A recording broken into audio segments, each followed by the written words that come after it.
Okay, good morning, everybody. It's 8:30, time to call the meeting for Tuesday, July 22nd to order.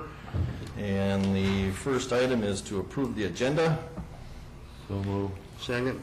We have a motion and a second. Any further discussion on the motion? All in favor signify by saying aye. Aye. Opposed, same. Motion carried. Any citizens to be heard today? Citizens to be heard on items not on the agenda? Citizens to be heard, okay, we'll move on. No bills. Okay, we'll come back to the bills, they're not here yet. And we're early for our appointment to...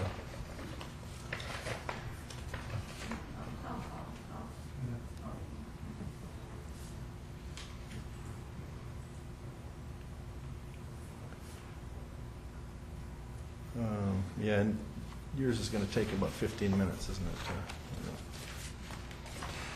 it? Were we anticipating the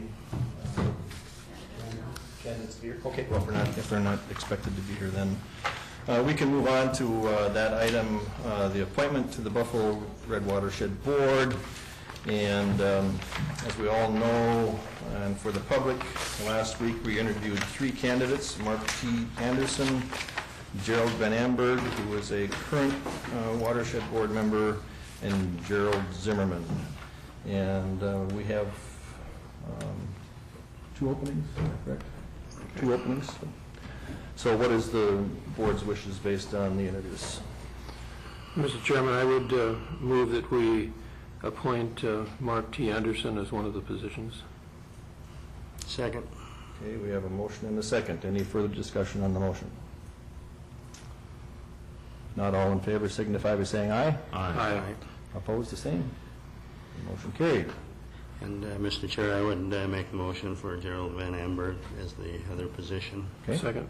We have a motion and a second. Any further discussion on the motion? If not, all in favor signify by saying aye. Aye. Opposed, the same. Motion carried. Congratulations to Mark Anderson and Gerald Van Amberg for new members of the Buffalo Red River Watershed District Board, and their term will begin September 1st and go for 3 years. So, and we'll notify the watershed. Okay. Did you say congratulations or condolence? Well, it could be both. Could be both. You know what? They're willing to do it. That's great. That's right. So. That is great. Because there certainly is controversy wherever that job goes.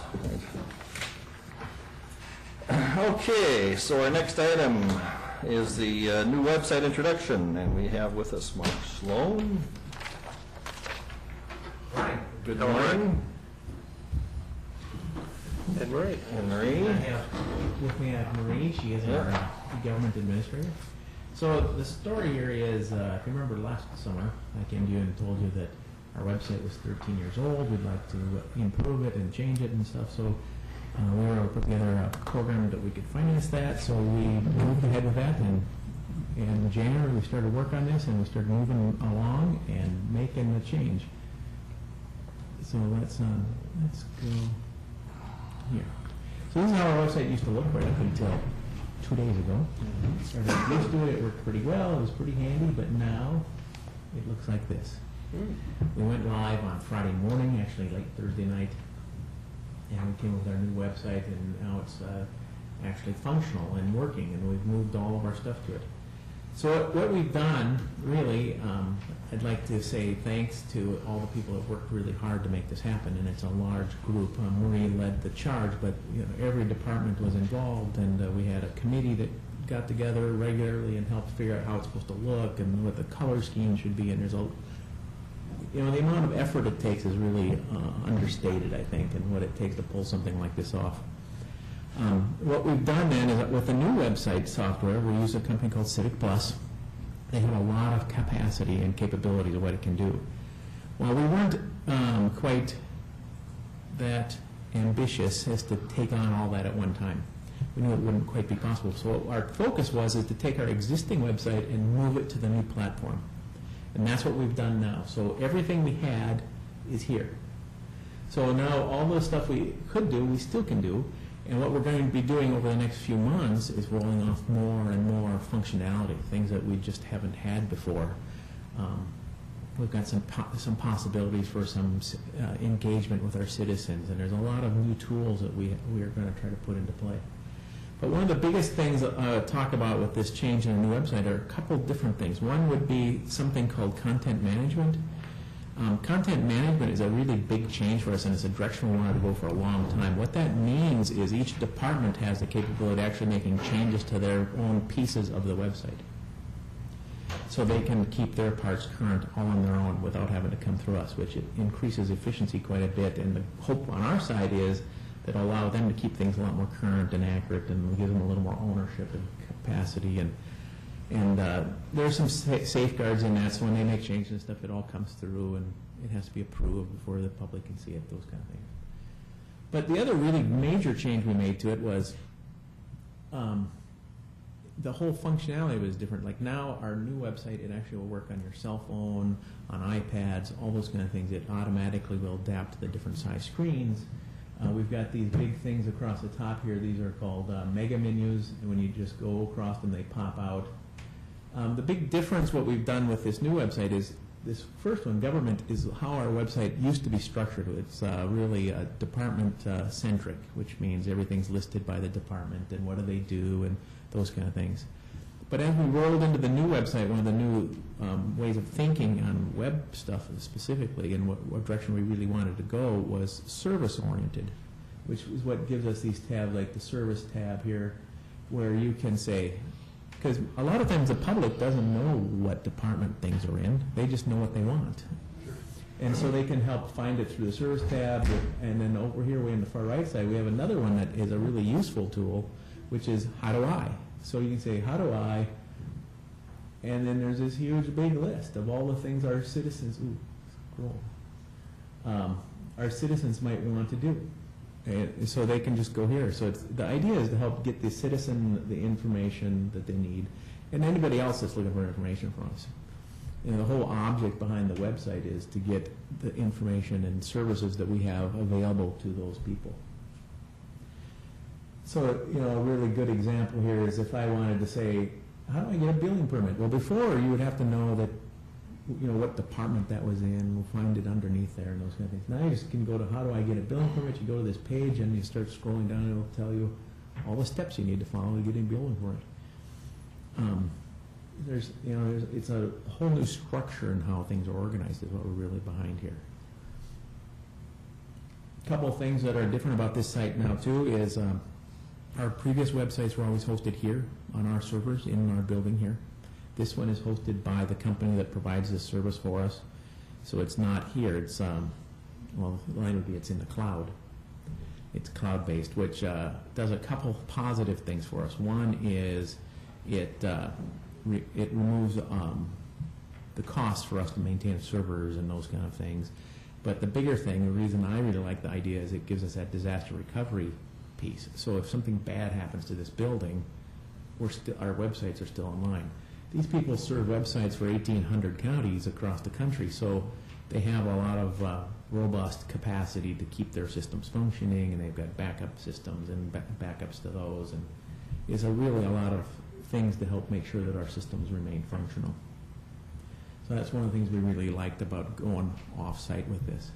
And then also, as far as that's concerned, they're always working on new ideas and new things. And of course, there's always need for fixes and tweaks and things like that.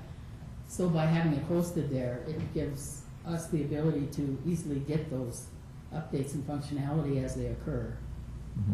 And I think that's one of the big reasons, too, in addition to all the security and everything and disaster recovery, that makes it really nice to have it hosted there. Right. Another thing we might try, it's kind of a little different, is there's not actually a software to this. You're not buying a software package. What we're actually doing is buying a service from them, which is kind of nice in that, as you mentioned, everything's upgraded, but on our side, for our users, they don't have to install any special software. We don't have to buy anything here at the local level. All they need is a web browser, and it doesn't even matter which one of those it is.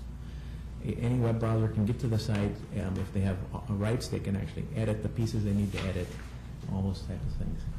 So this is our website. We've got, as I mentioned before, we got the mega menus across the top. We've got these big menu buttons here for the hot things. What we've done is the things that people are doing the most. When they come to our website, they're going certain places, and we're familiar with what those are. One of the big, we've got the agendas and minutes, and notify me is something new, as a capacity we've never had before. All of us here, citizens, anybody, you can sign up with an account here, and you can actually say, notify me when there's different things that happen.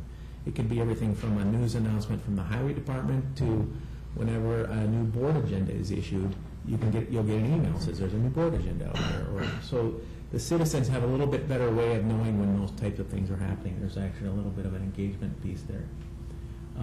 Property tax and GIS mapping link to those functionalities that we've had for a while now. Employment is a new one. Along with this whole package, we've rolled out a whole new employment piece, where now our applicant tracking is all done online. So when we're looking for new people that want to get a job with us, they can go here and they will, I gotta actually click on it, I guess. It'll show you the jobs, and if you want to apply, you can do it right here. You can keep track of which jobs you applied for.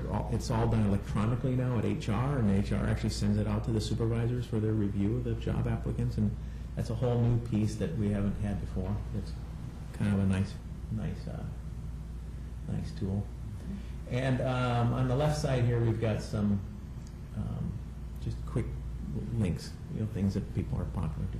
They're actually working on this site a little bit more of things that we've requested, and so that blue frame on there is not going to be there. It's going to be the dark blue like the rest of them. So yeah, it continues to evolve and get better. We're really excited. It's a really big event for us and our staff.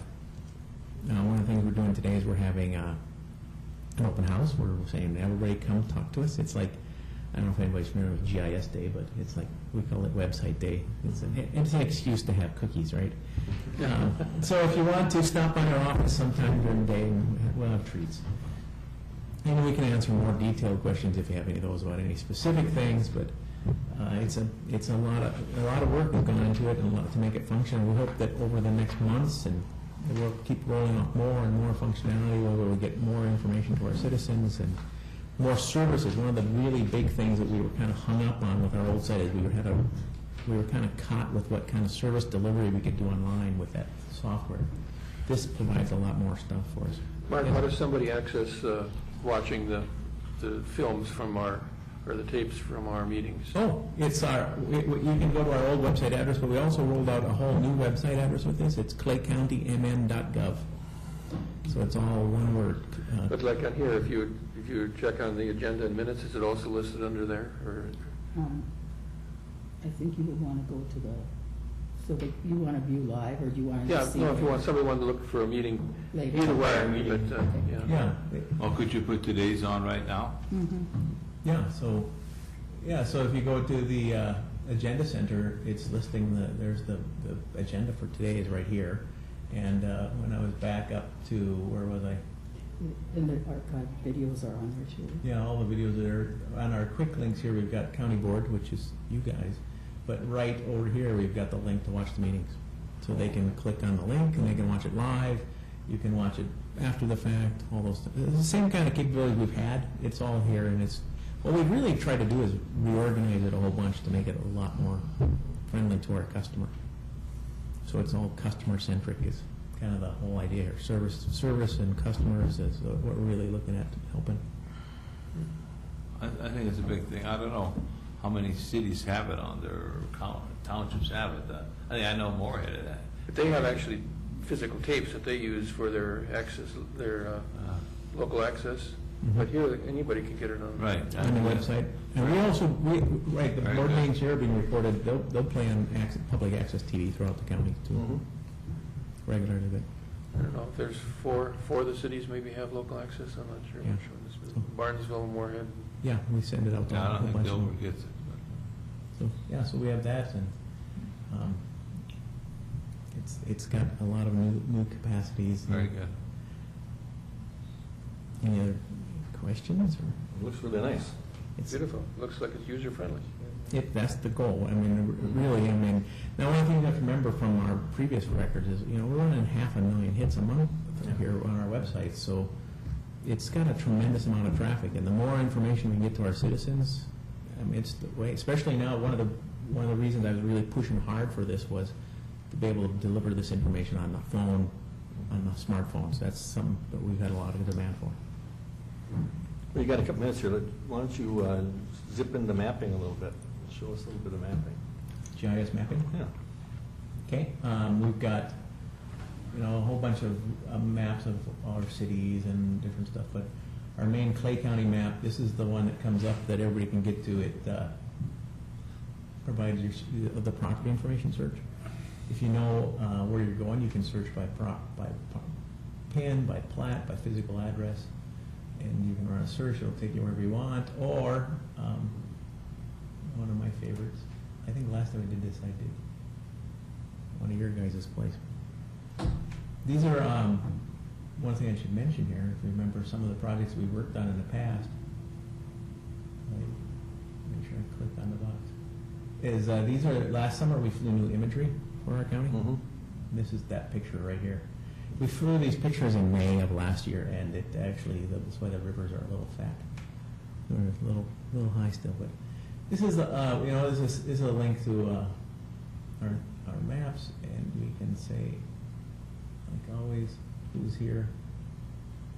It'll come up and tell us all this information about this property, including the address and the assessed value, the estimated market values, all those type of things. And you can do this. Everybody in the world basically has access to this stuff. And you can put together maps. You can print them. You can save them. You can do buffers. Real estate firms, people like that, really valuable tools. You know, this is a good example of we have all this information here as a county. If we can get it to people, we can really give them some value from it, and it's a really benefit to us because it prevents them from having to come to us to ask for this stuff and consume a lot of our resources, as well as it gives them more timely access to this stuff. And this shows too, a number of times the lines for property don't fit, like with the river there and so on. How, is that fixable? Is that something that? Yes, and what we'll do is with a property like this, whenever there's a new survey done, that's when we update the data. Okay. We go by the most current information we have, and we can't fix it until we have it takes us an actual licensed surveyor and a survey before we can edit the property lines. That's what it takes for us to modify But those. it appears that those lots have the whole river. Is that normally the case, or is it usually? Actually, not? it will say in the legal description it goes up to the water, so Okay. that's really where the line would be. The problem we have with rivers is they move. Yeah. Right. And over time, we can actually see that on some of our maps. You'll see where they actually move across. But Minnesota property ownership ends at the water. Okay. Very nicely done. Looks good. Hmm? Be interesting to see if your hits increase with the new system over what you had before.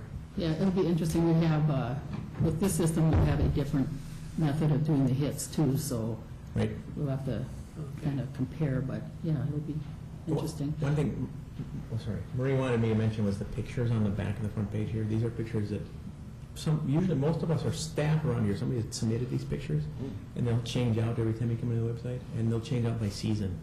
So you'll see different pictures of different things in Clay County. So if anybody has any really nice Clay County pictures, certainly, and you'd like to share them, certainly provide them to me and we can take a look at it. Yep, we can put them there, and it's like, we've got these ones down here too.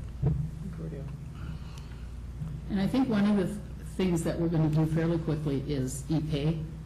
We have e-pay for our taxes, but now we're looking at doing e-pay for a variety of things.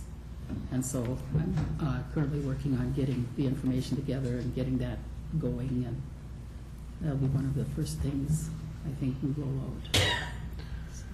I would think there'd be a lot less pressure on the changes now.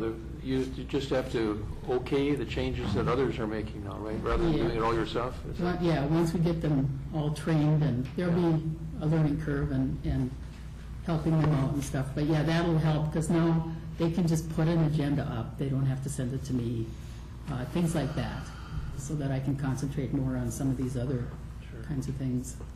Actually improving our service delivery. Very good. Well, that's very nice work. Very nice. Good job. Thank you. Mark, nice job. Okay. Anything else you want to show us? Okay, we might as well just call it a day. Yep. We can do everything on the web now, everybody. That's right. She's still there. But he just stayed home and Skype. We can have remote meetings. Well, that's really good. All right. We're going to go back now. The bills are here, so I would entertain a motion to approve the So moved. bills and vouchers. Second. Motion and a second. Any further discussion? All in favor signify by saying aye. Aye. Opposed, the same. Motion carried.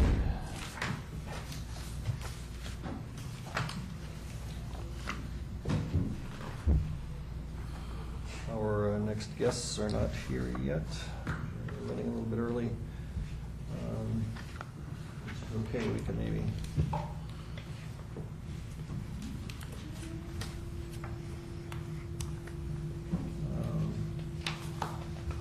Committee reports. Do we have any committee reports we can jump up on? Grant? Yeah, let's see. Last week, had the joint city and county meeting and with the city council of Moorhead, and thought that went really well. The city and the county staff did an excellent job, I thought, in giving us presentations of issues that we're dealing with, and I thought it was beneficial and probably something we should do more of in the future. Let's see, at a detention advisory committee meeting, everything is going well with the detention center, and we dealt with our 2015 proposed budget, and everybody, all the other counties that are involved supported what Steve has done with that.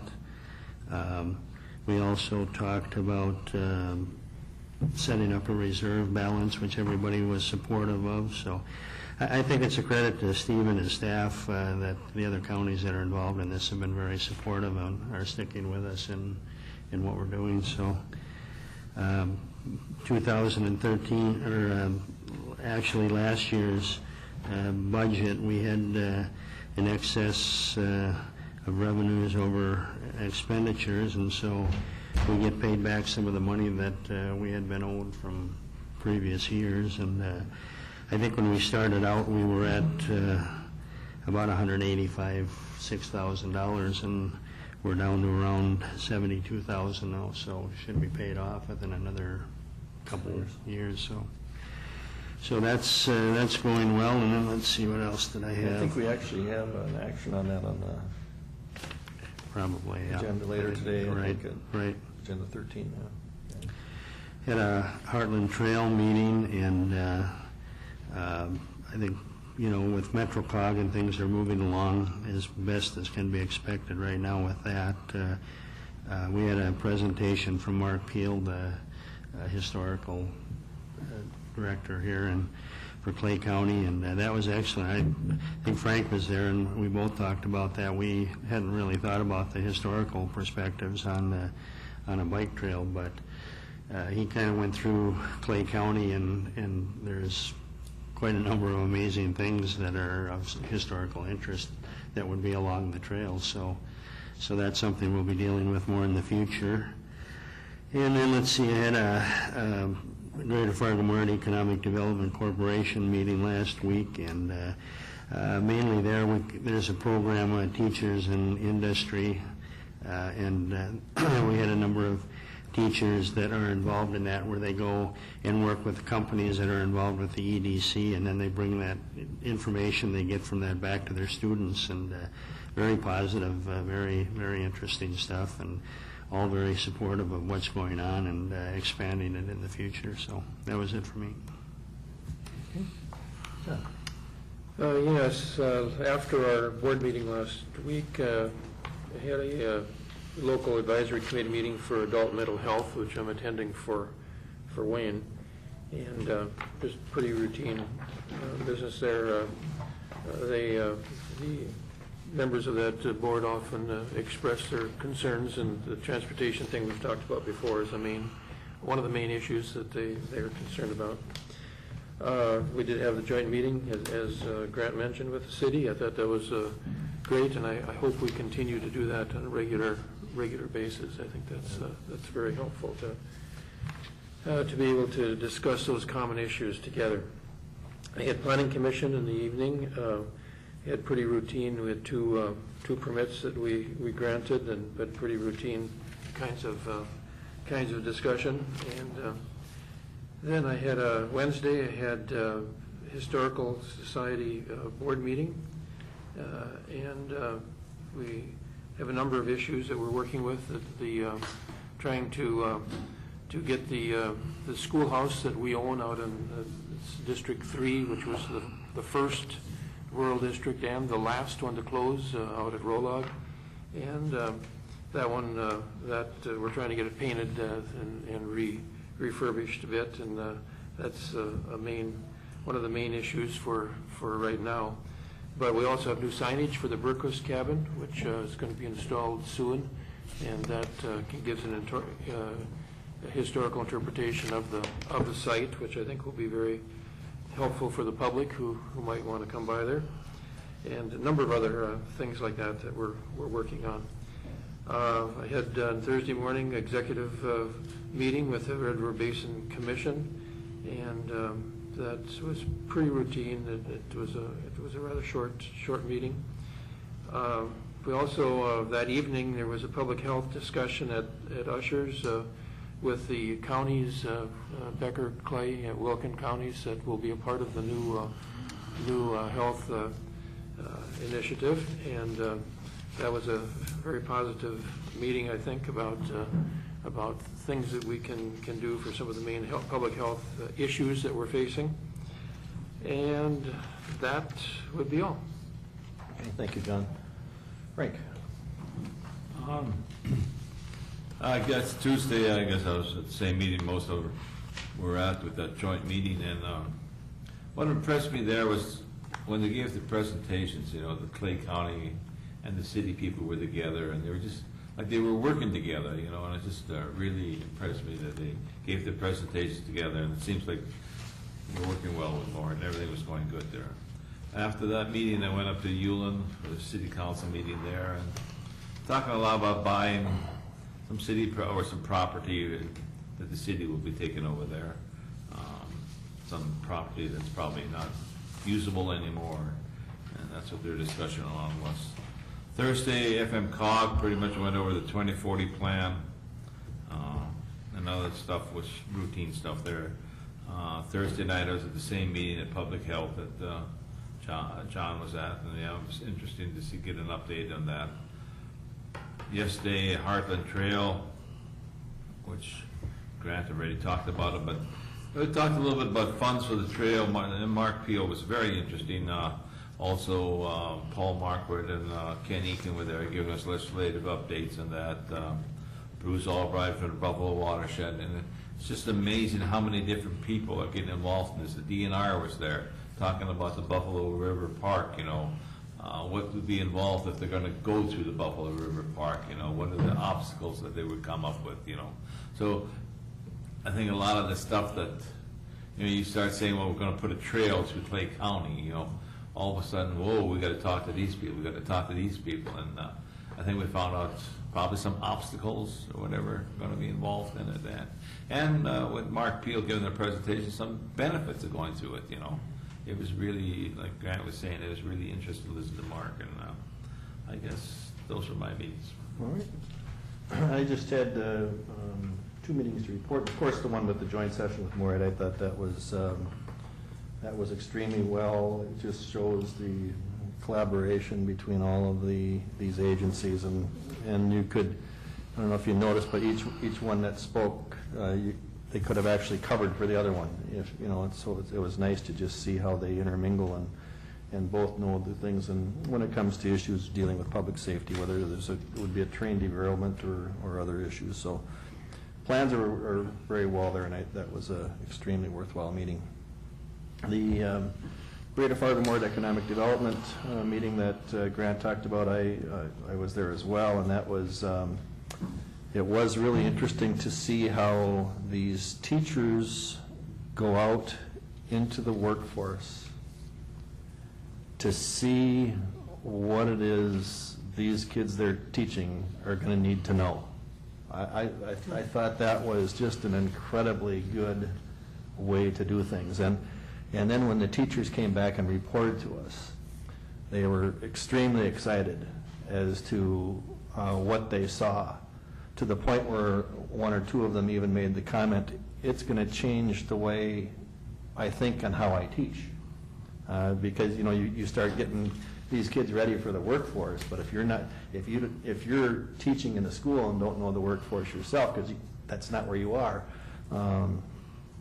this has been, I think, the third or fourth year that they've done this, and they go to, they probably have 3 or 4 teachers a year to go to different business. One might go to RDO, and they have several different business types that they go to. But it was really encouraging to hear, and the teachers were just really excited when they were done. I was just going to comment on that when you're talking about my daughter-in-law's involved. She's at 3M down in Minneapolis. Okay. And this is her last week down there, a 6-week thing, and she is just amazed at how different they're going to look at science now and all that stuff. But as a teacher, she went out into the real world and see how it's being done, to take that back to help with her other teaching skills, to really help these kids go in the right direction. I think that was just great. So, and that's the second time I've seen a presentation like that, and each time I've been just really pleased with it. So, okay, well, with that, we'll move on to our 9 o'clock item, and we have with us today Greg Wagner, Economic Development Planner, and Tom McSparron of Donor Services Officers with the West Central Initiative. Good morning to you both. Good morning. Welcome back. Thank you.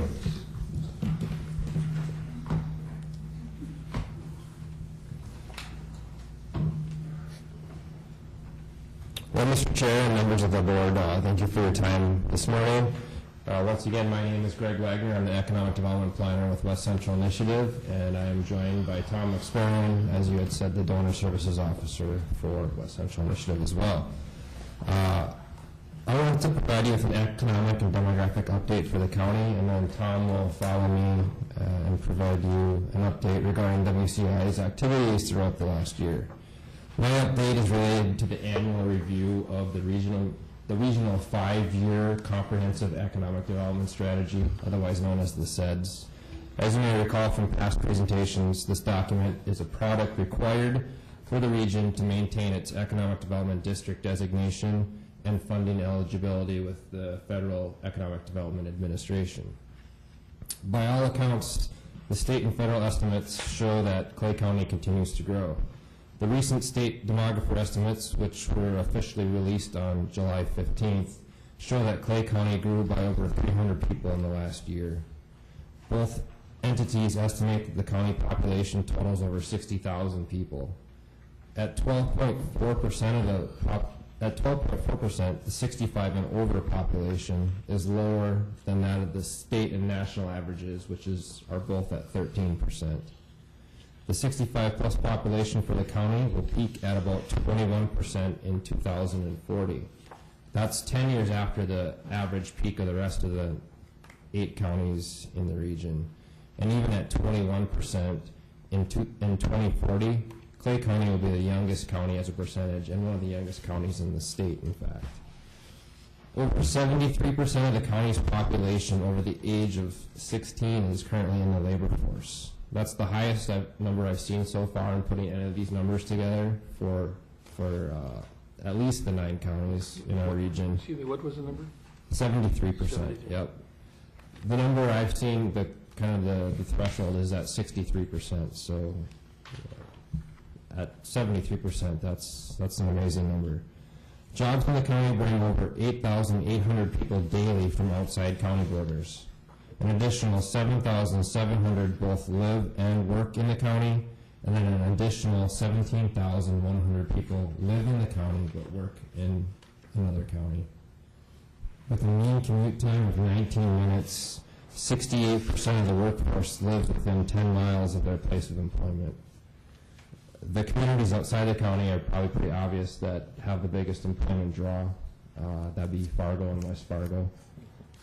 For the Clay County residents, I should note also that 2,800 county residents travel to a job more than 50 miles away. 2,800 do? 2,800. And I can provide you guys with these numbers too. I'd like the numbers. There are 4 industries that employ 61% of the workforce in the county. Those are educational services, healthcare and social assistance, retail trade, and accommodation and food services. We're going to focus a little bit on educational services because that industry alone makes up 20% of all jobs in the county. Total jobs in the industry for educational services are 3,657. With an average weekly wage of almost $800, that accounts for $151 million of the total wages paid in the county, which equates to about 24% of total wages paid in Clay County. The post-secondary institutions in the county play a big role in bringing new dollars from outside the county into the economy, but I do want to recognize that the other 19 industry sectors all play a beneficial role in the health and prosperity of Clay County. I did leave out one main industry in the above commentary, and that's agriculture. In the county, ag greatly contributes by creating numerous jobs in other industry sectors. The 2012 Census of Ag shows that the total market value of products sold in Clay County for 2012 was almost $400 million. 18th in the state and 174th in the nation out of 3,077 counties. If you look at crops for market value alone, because that $398 million is crops and animal and livestock, I should say. Just crops alone, the county is 4th in the state for total gross market sales. The $398 million is $196 million increase from 2007. Ag may not be the employment generator that it was in days gone by, but it definitely uses and produces the products that create jobs in other industries.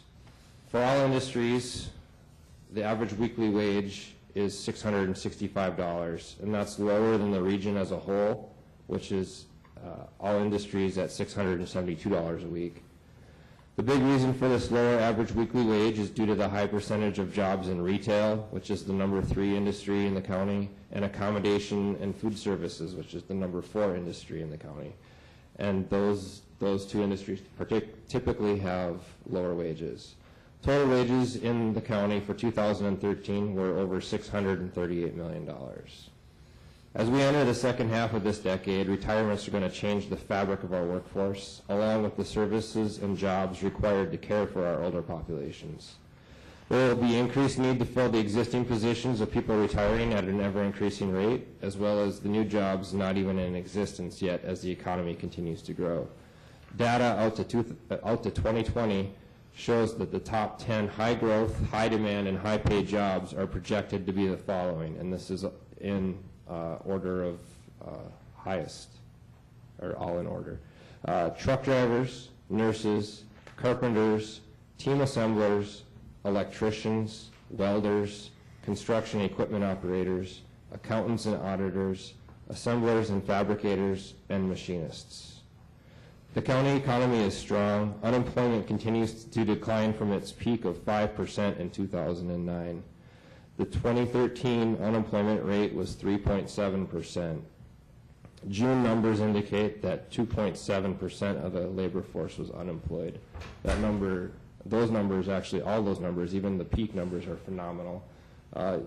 Double at 5%, and you're at kind of what a lot of the counties were facing in 2009, and an unemployment rate of 3.7%. That's what is considered normal unemployment. So that's about as good as it can get.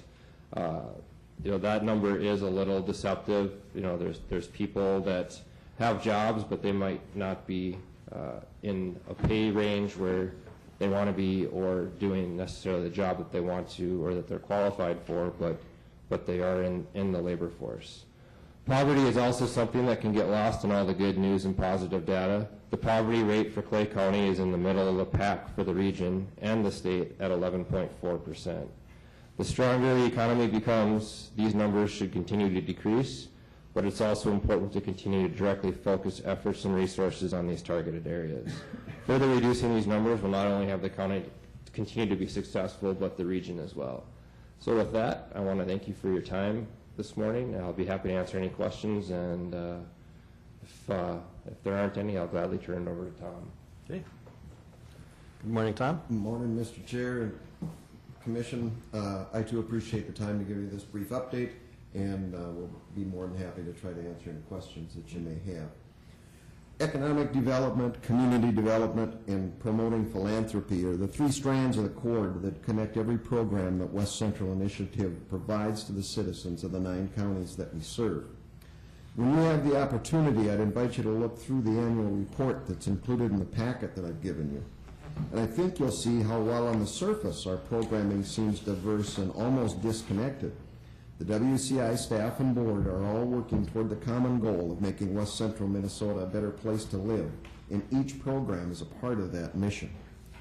Our efforts in economic development have had major impacts for the citizens of our region. Working with your local banks, more than $1.4 million in loans to new and expanding businesses last year have created new opportunities for entrepreneurs and for the jobs that they have created. Working with Enterprise Minnesota, 30 companies in our region have accessed more than $700,000 of our Workforce 2020 grants over the past 3 years, which have provided their employees with valuable trainings, which have made the workers more productive and their companies more efficient. In 1995, WCI received the Economic Development District designation for our region. And as a part of that role, the Comprehensive Economic Development Strategy, or CEDS, that Greg has just reported to you on, allows communities to qualify for federal funding to meet their expanding infrastructure needs. The Family Economic Success Programs enabled nearly 1,000 households last year to live productive, successful lives through efforts including financial fitness trainings, skills related to jobs, careers and employability, and access to child care. These programs help break down the barriers that potentially keep people out of the workforce. WCI staff have worked with 12 communities in our region to develop and begin implementation of Safe Routes to Schools plans. And as a result of that assistance, 4 communities have applied for and received infrastructure grants to help implement the plans that have been developed. Providing a safe way for our children to walk or bike to school provides additional benefits, such as reduced traffic congestion around the schools, and it allows the children the opportunity to get some physical activity before they get to school. WCI is a part of the statewide early childhood initiatives, which work to create safe, nurturing environments where our youngest children can thrive. We coordinate 10 coalitions in our region, which cover all 9 counties and the White Earth Reservation. Promoting philanthropy has always been a strong piece of that cord.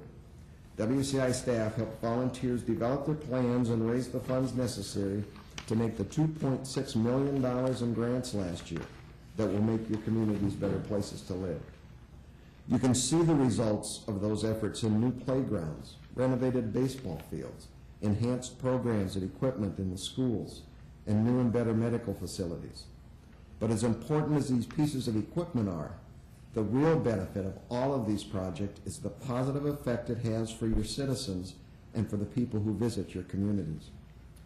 So as you can see, the cord that runs through these programs is held together and strengthened every day by the hard work of the WCI staff and the commitment of the volunteers in every community and county that work with us to make our 9 counties a region we can showcase with pride. We know that our past successes, our new programs, and the impact we continue to have in our region would not be possible without the support we receive from the counties, cities, corporations, and individuals who share in our vision and our mission. That support allows us to continue to address the critical needs in economic and community development. And as you begin your budgeting process for fiscal 2015, we ask that you consider continuing your support with the request that is also included in your packet. And I would also remind you that the gifts to the unrestricted endowment fund of WCI are matched dollar for dollar by the McKnight Foundation, essentially doubling your gifts. Also included in your packet is our quarterly publication called The Focus, and that highlights a new program, giving program that we've started, kicked off about the first of the year, called Heartland Giving. And I wanted to just bring that to your attention. This is a program where a farmer can donate land, and West Central will keep local ownership of that land. We will manage it for them. If the farmer has a renter who has been renting his property, or is someone that they would like to see rent it, we will do everything we can to keep that land farmed locally. And as an important part of it for you on this commission, that land will also stay on the county tax rolls. So just wanted to bring that to your attention. We thank you for the confidence that you have shown through your past support, and we are proud to call Clay County a partner in each of these efforts. As always, our pledge to you is to continue the careful stewardship of each gift and every dollar. And with that, I will thank you again for your time and answer any questions that you might have. Any questions? I just want to comment. I think that new land program is really a great one. There's a lot of people who want to make sure that after they're gone, the land is kept in farming locally and so on. And we'll also benefit local charities. Yeah, right. Mm-hmm. Our local fund that we have in there for economic development how's that working? Where we put 7,000 in there or something? Is there activity been going on in that? Not much, Mr. Chair. With the interest rates being where they are, there hasn't been a lot of requests. I don't think we've met this last year. Okay. No.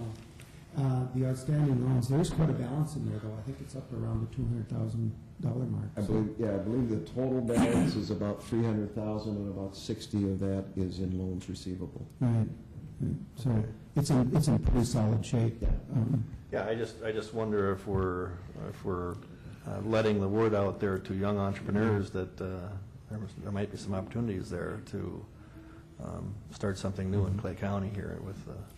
We talk about it every time that I've been involved in a meeting. They talk about how do we get the word out, and the EDAs of each community are well aware of it. Some of the banks that are involved in this are well aware of it, but money hasn't been too hard to get a hold of in recent years now, so they haven't needed a lot of the expansion. It's one thing to put money in there for a purpose, but you'd like to see it get used for that purpose. Right. So there's certainly both young and old people who are going on to new areas of their lives and trying new things and new entrepreneurial opportunities, and I wonder, for as many of them that are out there, how many actually realize that this is the source to help get them started. I don't know what we can do to make that better or to get that more informative to the people, but that's my take. And we'll be more than happy to meet with you and work on some of those things too. All right. So, very good. I have one question for Greg. Are there any trends or it sounds really good, the report for our condition in Clay County, but are there any trends that you see that we should be concerned about or that we should be encouraging different things in order to improve the situation? Sure.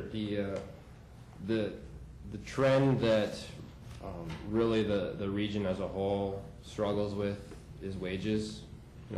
That's a good and a bad. The wages offer opportunities for companies to locate here, and cost of business is a little less, but it's harder for people to make do with a lower wage scale, especially when the top industries are retail trade and accommodations and food services. Very much needed jobs, but wages are a struggle. Will the new minimum wage laws help? Boy, that's that's yet to be seen. I guess arguments on both sides.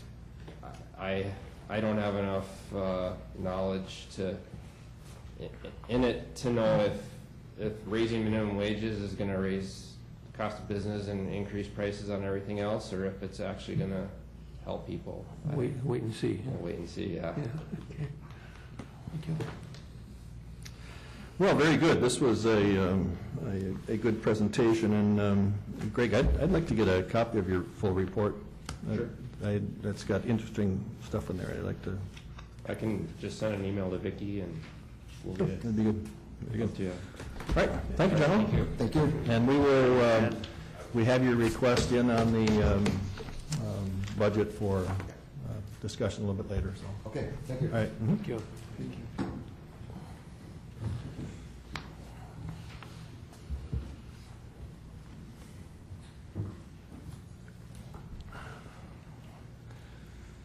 Okay. Next we have Julie. Good morning.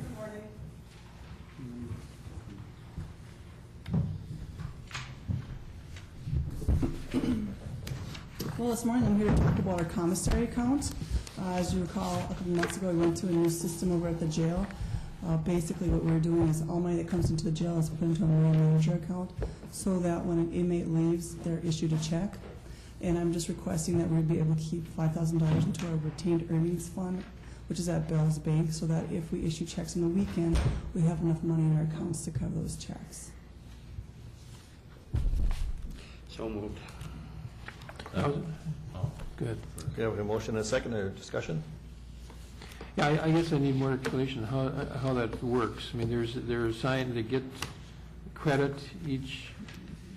Why is there a check issued to them? I guess Because when they come in, they oftentimes come in with cash, or people okay. deposit money It's into their own their money, account. so- It's their own money, yes. Oh, okay. We're just All not dealing with the cash anymore.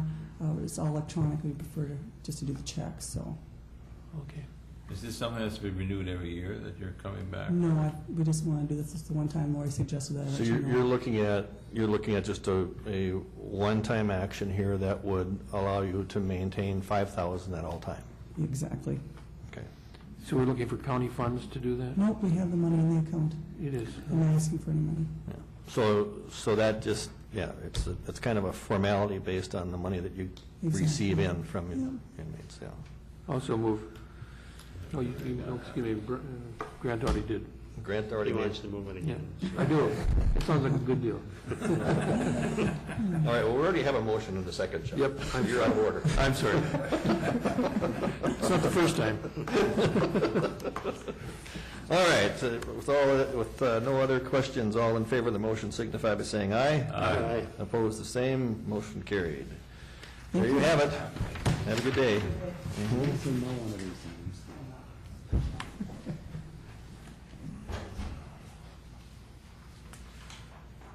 Okay, Kathy McKay.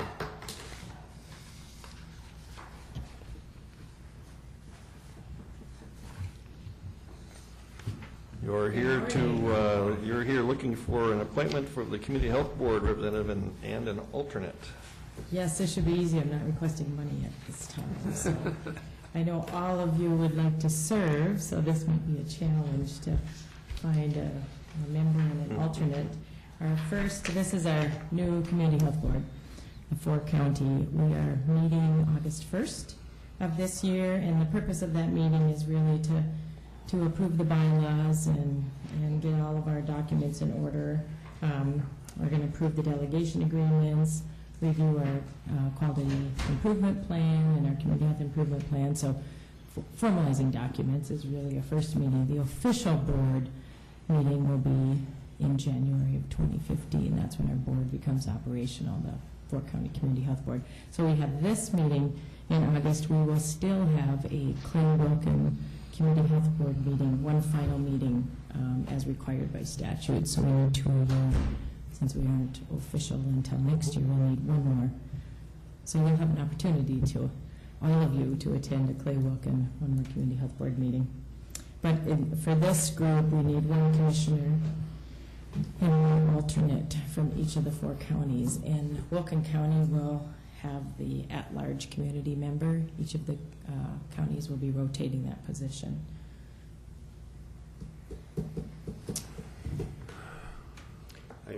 I'm on the shack now. Is that how are we gonna do that? I'm the alternate for the shack right now, so.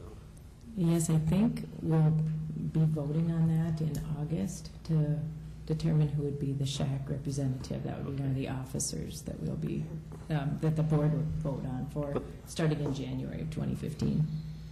Would that be a conflict to him be on this board? No, no, it would not.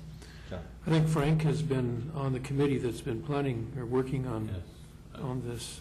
I'd be willing to serve as a representative. Well, there we go. And I'd be the alternate if that's kind of what I've been doing anyway, so. All right. Can we make that a motion? Yeah, I would so move that we appoint Frank as the representative and Grant as the alternate. Okay, we have a motion, and is there a second? Did we have a second?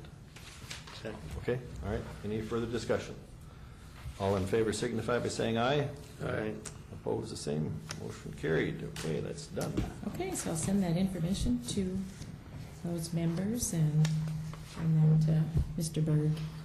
We might invite him to our first meeting, so. You might, you haven't decided. We've got to vote Have to on do a lot that. more Yes. thinking about that. I'm not so sure what he'd have to offer. If he's still here. We'll send it to him and see what happens. Thank you. All right, yeah, thank you, Kathy.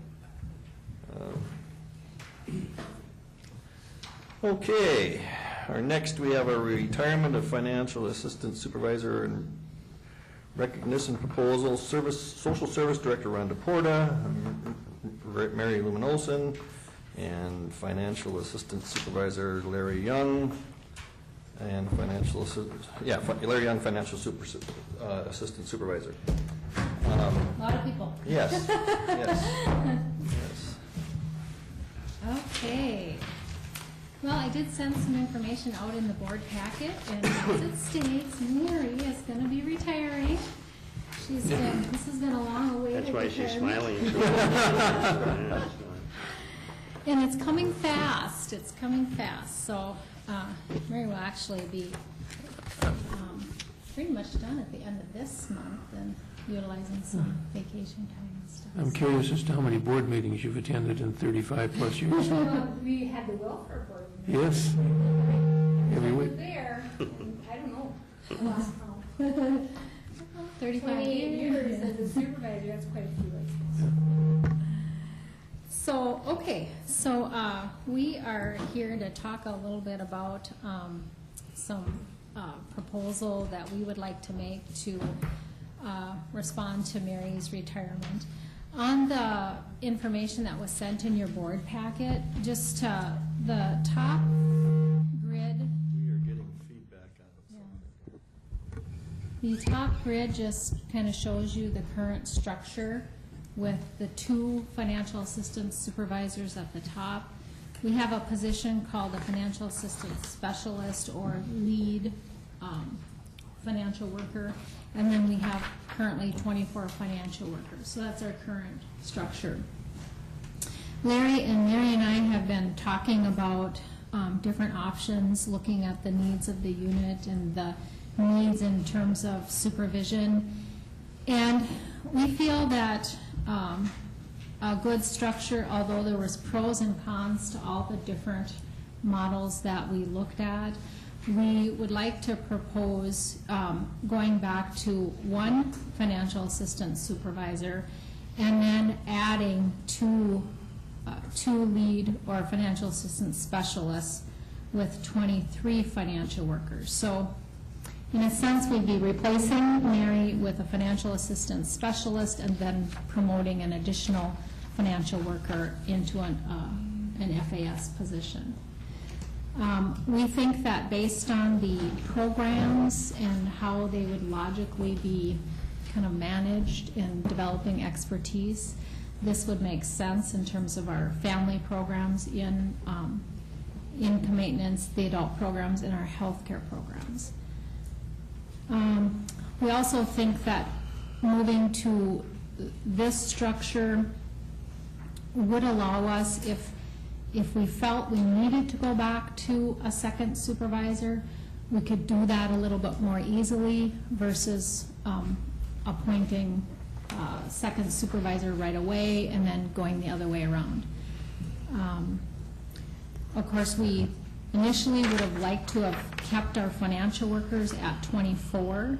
That would have added some costs to the reorganization. With this reorganization, it would end up being fairly cost neutral. So that is what we would like for you to consider today. John? Refresh my memory back when Mary and Joe Peterson were the financial supervisors. When Joe left, didn't we go to one then, or did we? Yeah. So how long? We tried that, and then we went to two again. So what was the reason for that? The reason for that was to give Larry experience before I left. Okay, so it's not been a long time. No, just a year. Okay, all right. And I was talking with Brian the other day. Now, how long has it been since Joe Peterson left? 2000. Yeah, it's 14 years already. Okay. So it's been a long time. At that time, it went to Mary and then an FAS position. And then we went for a number of years just with Mary, and probably the last 5 years of that, Mary and I had spoke about the fact that it just was not manageable with that structure. So we brought Larry on board for, one, to deal with the workload, but secondly, to give a transition so that when we got to this point, we could have some overlap time and some ideas to work with. I'm not sure. I'm a little torn about one supervisor, and I think as we talked, we recognize some challenges. When you talk about 6 staff would be underneath really that one supervisor. It's a lot of staff. So again, the supervisor would be primarily responsible for all the performance evals, although they get input from the lead workers, personnel issues, policies, procedures, all of that kind of stuff. So I'm a little concerned about that. However, I think that with 3 lead specialists, we'll be able to balance some of that. I think it's worth a try. There's pros and cons to all the scenarios, but we landed on this as an area we'd like to see how this would work for the unit. Would it be, if you decided it doesn't work, you want to go back to 2, would we be moving one of the specialists up then again, so we would change the structure, or how? Well, I think it would all, we would have to post appropriately and. Right. And But I mean, would we end up with an additional employee then, is what I'm. One of the financial assistant specialists that's been there for a long time is actually going to be retiring. She told us her plan is to retire next year, early next year as well. So we're going to have another transition. If you were to work it out and figure out. Yeah, it may not be long enough of a time to assess how it would all work, but we have transitioned. We have additional retirements. I think over this last 2-3 years, we had a core group of financial workers that have been here for years, and they've all got retirement on their minds, and we've probably lost about half of those already, and we've got some coming over the next 2-3 years. So a lot of changes in that. Rhonda, the proposal here, if you go to the one supervisor and Larry happens to take some time off, maybe he wants to go see Brazil or something and be gone for a while. How do we fill that? And then would these 3 positions be able to step up and handle those duties. Yeah, in looking at the merit system job description, I think it does give these positions, we could give them some of that authority for the day-to-day management of things. Certainly, no different when Mary was just the supervisor with the lead worker would take over some of that. Depending on the situation, I would take over some of the issues if there were issues that came up in any of the supervisor's absence. So it would be a combination of myself as well as the lead workers. Would there be any need for change in PDQ stuff? No, as we looked at the current financial assistance specialist PDQ, the way we laid this out is consistent with what we have her assigned to do as well. Would you agree? And it's consistent with the way merit system classifies this position. Looking at systems, dividing the systems out and programs amongst them. So Because these positions all do have a PDQ, don't they? They do, yeah. So, I mean, it would require a new PDQ for these people as we move into these positions, correct, but. So then it'd be modified then? Would it be modified because those positions now would have extra duties added to them? Is that? No, we currently have a PDQ for an FAS, and so we would create 2 more basically. But the tasks within the current PDQ are consistent, so there wouldn't be any classification change. Okay. And because I did look at that as to whether there would be a classification change as to what we'd be asking them to do, and based on my review and looking at the merit system, it would not suggest one. I would move that we adopt the new proposal and as recommended. Second. Okay, we have a motion and a second. Any further discussion? No further discussion. All in favor signify by saying aye. Aye. Opposed, the same? All right, that is done. Okay, I did fail to ask that if we have internal movement, if you would approve me to backfill those positions as necessary. So moved. Okay. Yes, we have a motion and a second to backfill as necessary. Any further discussion on that motion? All in favor signify by saying aye. Aye. Opposed, the same? Motion carried. All right, thank Don't you. go anywhere too fast here. Okay. Oh, We have a yes, plaque. We have a plaque. I kind of sprung that on her today. And I'm going to get a picture, too. Oh, yes. This says, congratulations on your retirement. Mary Lou Manolson, Financial Assistant Supervisor, Social Services. Thank you for over 35 years of outstanding and dedicated services to Clay County and its citizens, presented this 22nd day of July, 2014.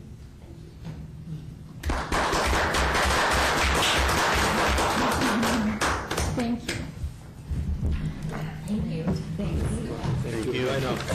Enjoy retirement. I'm fine. Okay, Lori.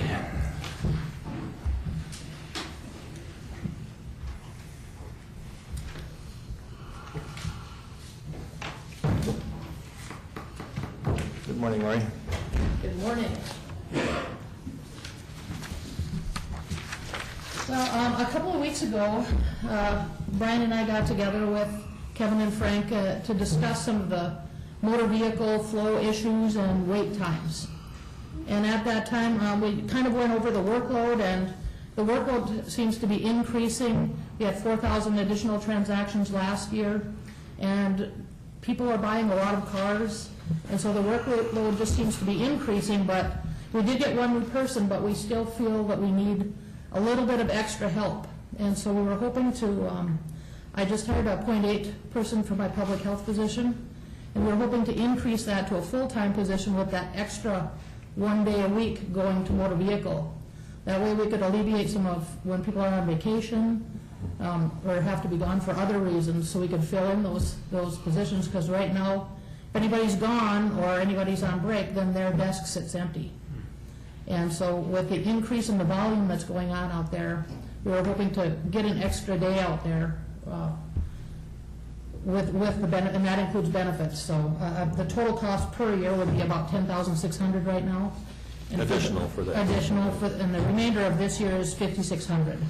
But now, do we, when we see those increased transactions that come through over there, do we get a little extra revenue out of that? We sure too, do. don't we? So this isn't like it's, this position can be justified based on revenues coming in. Correct. For every additional title transfer, we get $10. And so last year we had 4,000 additional, so that's $40,000. Plus the driver's license fee went up from $5 to $8. So that's an extra $3 per transaction there. So we're getting a significant amount of revenue, and with the increase in transactions and the increase in revenues, we feel this extra day we can kind of justify that cost. Well, I've been over there, and the remodeling is great, and the flow still needs a little work. I don't know if the numbering system's over there yet. Should run this week. Yeah, we've got the units, they just haven't been installed yet. And when you look at the how the processes work there, and when even when somebody takes a break, it just can bog everything down without this. And I think this has just got to be helpful. And if anything, it's something that every one of our citizens come in and use. And if we can cut that wait time down for them, their time is important too. Some of them just happen to try to go out on their noon hour, and try to renew their license, and they can sit there for an hour and a half, 2 hours at times. So I think this is a really good idea, and we talked about that. So I certainly support it. I'll move to approve. We have a motion and a second. Are we looking at all as far as hours of operation yet? We haven't discussed that, I guess, yet.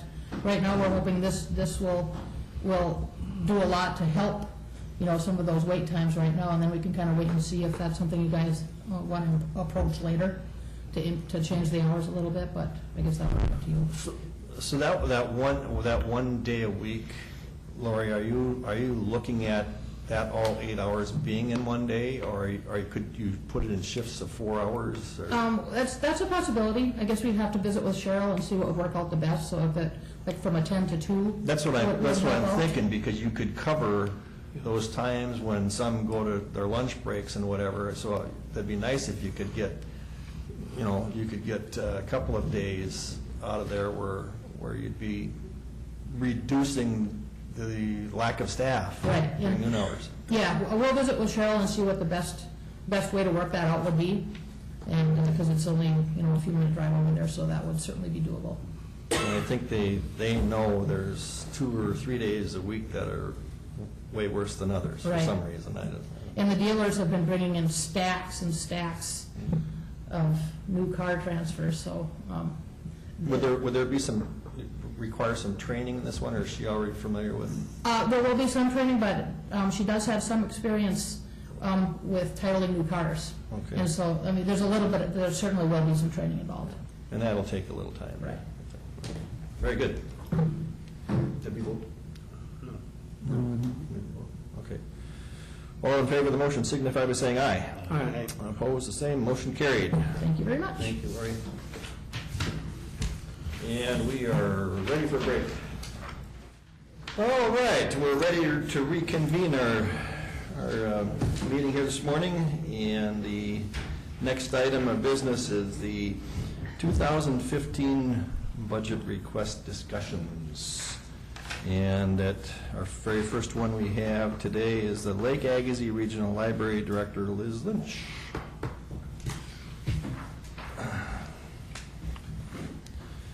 Good morning, Liz. Good morning. Welcome back. Thank you. Can't believe it's been a year since I was here Yes. last. That kind of flew by. Do you have, Thank you. grab a folder with the budget within it? Yeah, so thanks for inviting me back again. Like I said, I can't believe it's been a year since I was here last. 2014 proved to be a pretty great year for Lake Agassiz Regional Library, and we've made a lot of changes in the library system. We not only have the staff and the customers seeing improvements in operations and services, but signatories are going to see the benefits of the changes that we've made as well. Last year when I was here, I talked a lot about the funding structure for Lake Agassiz Regional Library and how we operate as a consolidated library system. And just as a reminder, the Lake Agassiz Regional Library System does offer services in 7 counties in the area. Within the 7 counties, we do have 22 service locations. And the consolidated part of it model means that we share all of our resources and we try to maximize our services as much as possible so that we can get the most bang for our buck. It's actually it's a great model to work with. Also, of course, in Clay County, there are 2 libraries. There's the Barnesville Public Library and the Holly Public Library. They are both great libraries. I don't know if you've been there, but stop by and visit them sometime. They're both very popular, great resources for their community. I love going into the Barnesville Library because it's kind of every library has its own personality, but if you go to the Barnesville Library, you'll see people in the library, using the library, hanging out in the library, using the computers, heavily used. In Holly, it's a little bit different. There's a lot of use, but it's more like a revolving door where people come in, get what they need, and they leave again. But both of those locations are great libraries, and we're very proud of the services that we offer there. Then we also have a link site in Ulen, and the link site is only open about 6 to 9 hours a week, but it's very popular in that community as well, and we just hear positive feedback all the time regarding the Ulen link site. So as I mentioned earlier, 2014 has been a big year of change, and the changes have occurred in many areas of operation. But of course, the change that I want to talk about today is our willingness to take a really close look at our operating budget. When I was here last year, last year was the second year of us operating with a $350,000 deficit, but we took a very close look at our staffing and our day-to-day activities, and we are now operating, projected for 2015, to be working with a $115,000 deficit. So our budget is still not balanced, but we are moving in the right direction. We do have 2 items that are kind of working against us right now. One is year after year we've been seeing huge hikes in our insurance. Health insurance costs, and so we'll find out later this week what our health insurance costs will be for 2015. The other issue is that we have been seeing less and less money from the state. We receive something called Regional Library Basic System Support, and unfortunately more and more of that RLBSS funding has been moving from the rural areas to the metro area. We've been receiving hit after hit after hit, year after year after year, but we're hoping as the housing market improves in the metro area that more of the money will come back to the rural areas again. So I have my fingers crossed about the RLBSS, and that hopefully we'll just receive the same amount as we received last year and no more cuts. But we'll find out more about that soon. Do you have any questions about Lake Agassiz or about the operating budget? Just one comment. It seems strange that we are under maintenance of effort, but the state doesn't have to be. Is that true? Well, that's interesting that you would put it that way. Yeah, unfortunately, there's this pot of money for RLBSS, and there's a formula that is used to allocate the money to the different regional library systems, and we used to receive a lot of the funding in the rural areas, and after the housing market crashed in the metro area, the pendulum swung the other way and the money started going there. So it's interesting that you put it like that. I guess that there isn't a minimum. You had mentioned that for your 2015 budget, you're looking at deficit spending by 115? 15, yeah. Do you have reserves to cover that? We do, yes. And if I recall, because I think that was one of the questions that we asked last year, Yeah. we noticed a significant decline in the reserves, which can kind of sometimes lead to a red flag down the road as to Right. how do we plan for stuff. So what do you have in reserves now? Let's see, it should be on one of these sheets.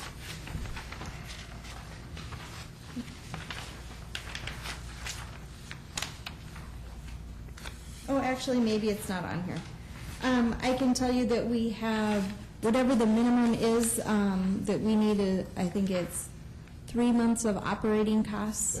Okay. We have more than that, but we're just getting worried that we're getting closer and closer to the reserves that we're required to have. Okay. I can send you that number, though, if you like that. That's fine. Yep. Do you get anything from the, I mean, I know the state of Minnesota is increasing their educational budget and stuff like that. You get money from that fund at all, or is the library under a different thing, or? We actually fall under the Department of Education, and our support comes from that RLBSS funding that I was referring to. Okay, so your funding didn't increase from them, or? Did you? No. Is there an association of like Greater Minnesota libraries outside the metro area that you belong to, or? Yep, there's a group called Council of Regional Library Assistant Directors, and we do get together. There's only 12 regional library systems in Minnesota, so we do get together to talk about these issues. And the RLBSS is something that we'd like to go to the legislature with to talk about. Do you get legacy funds at all? Have you Yes. applied for them, and Yes. what kind of things have you been able to provide with that?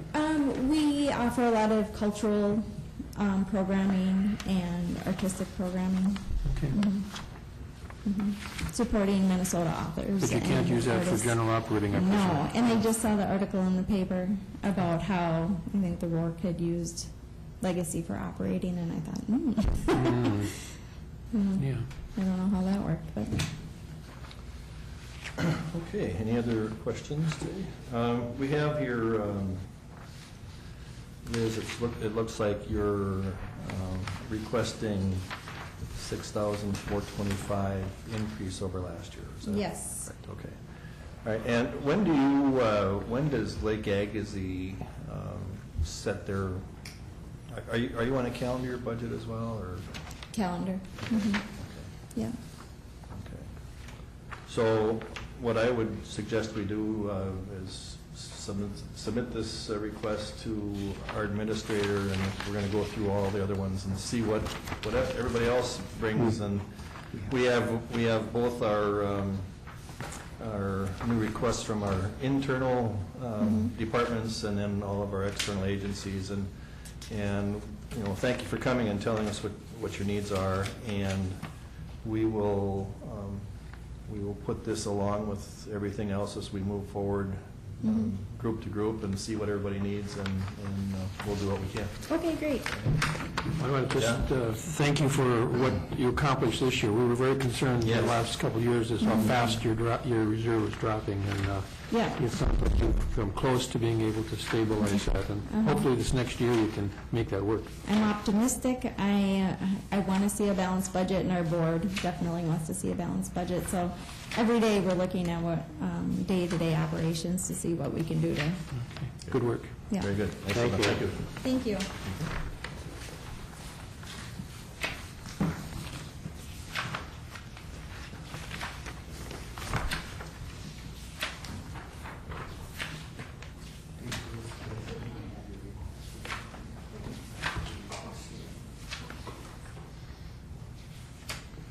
Okay, next we have Soil and Water Conservation District.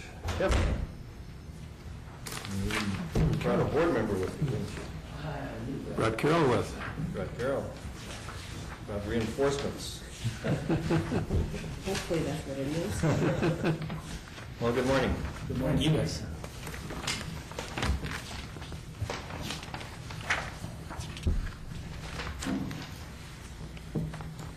go ahead when you're ready. Okay. I did bring along our board treasurer this year, Carol Schultz. If you guys haven't met her, she's been on the board for, what did you say, 10 years? A little more than that. More than that already?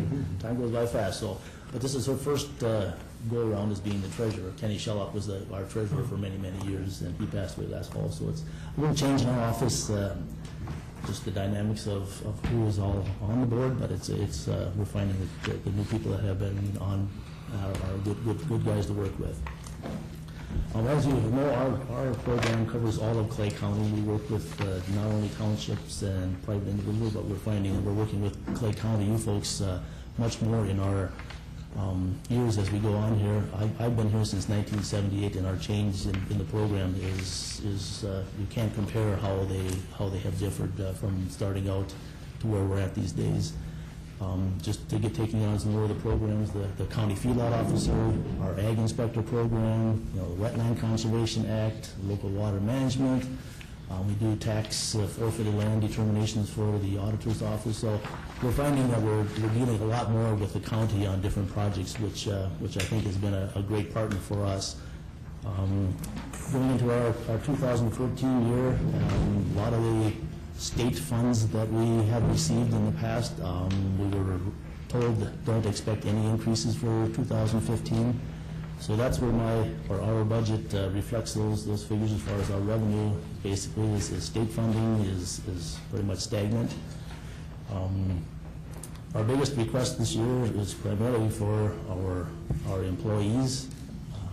Our increases we're looking at is a 2% cost of living adjustment.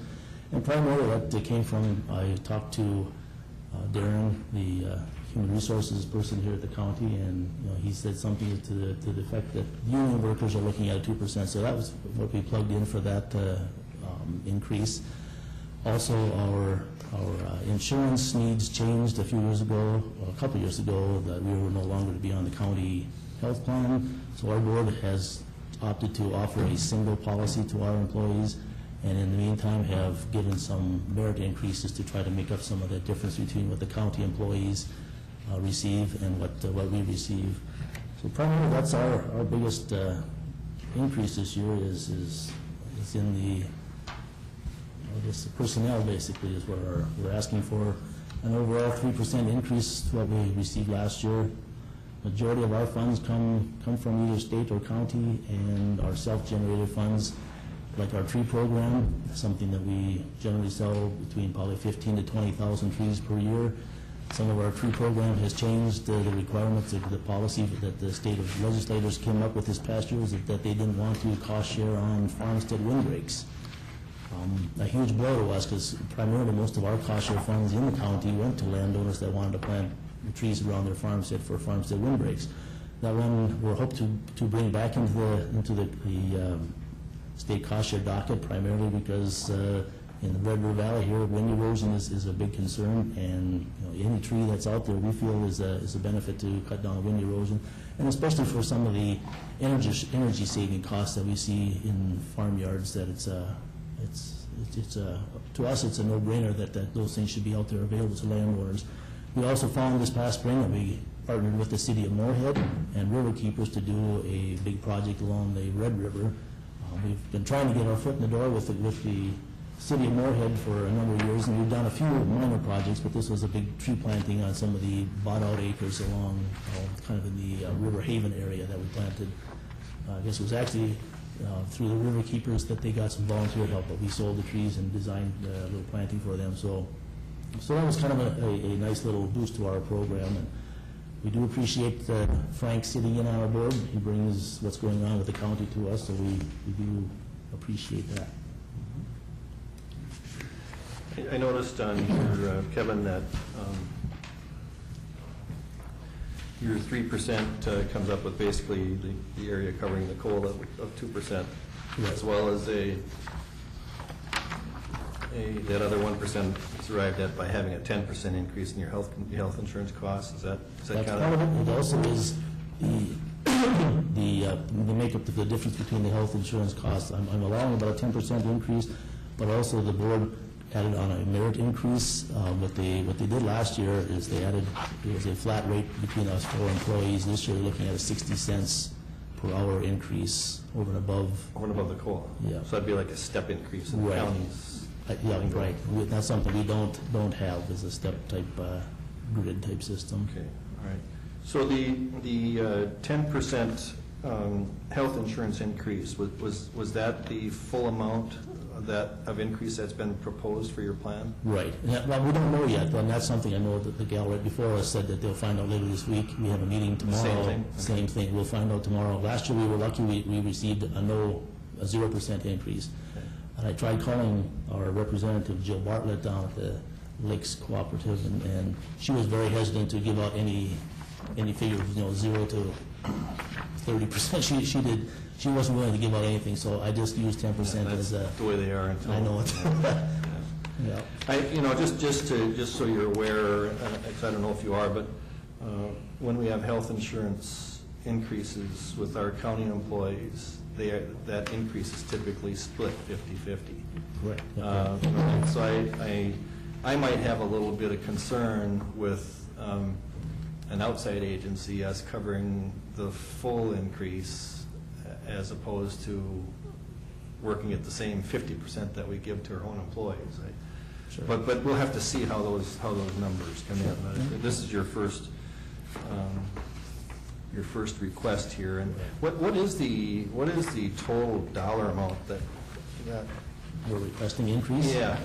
If you look on this page with the blue box here, the first line in the blue box is $6,117.11. Okay, so that covers the 2%. It covers the what I'm going to call a step increase, or you call it merit increase. Yep. Or it could be the same thing. And then the proposed 10% increase. Right. Yeah. Okay.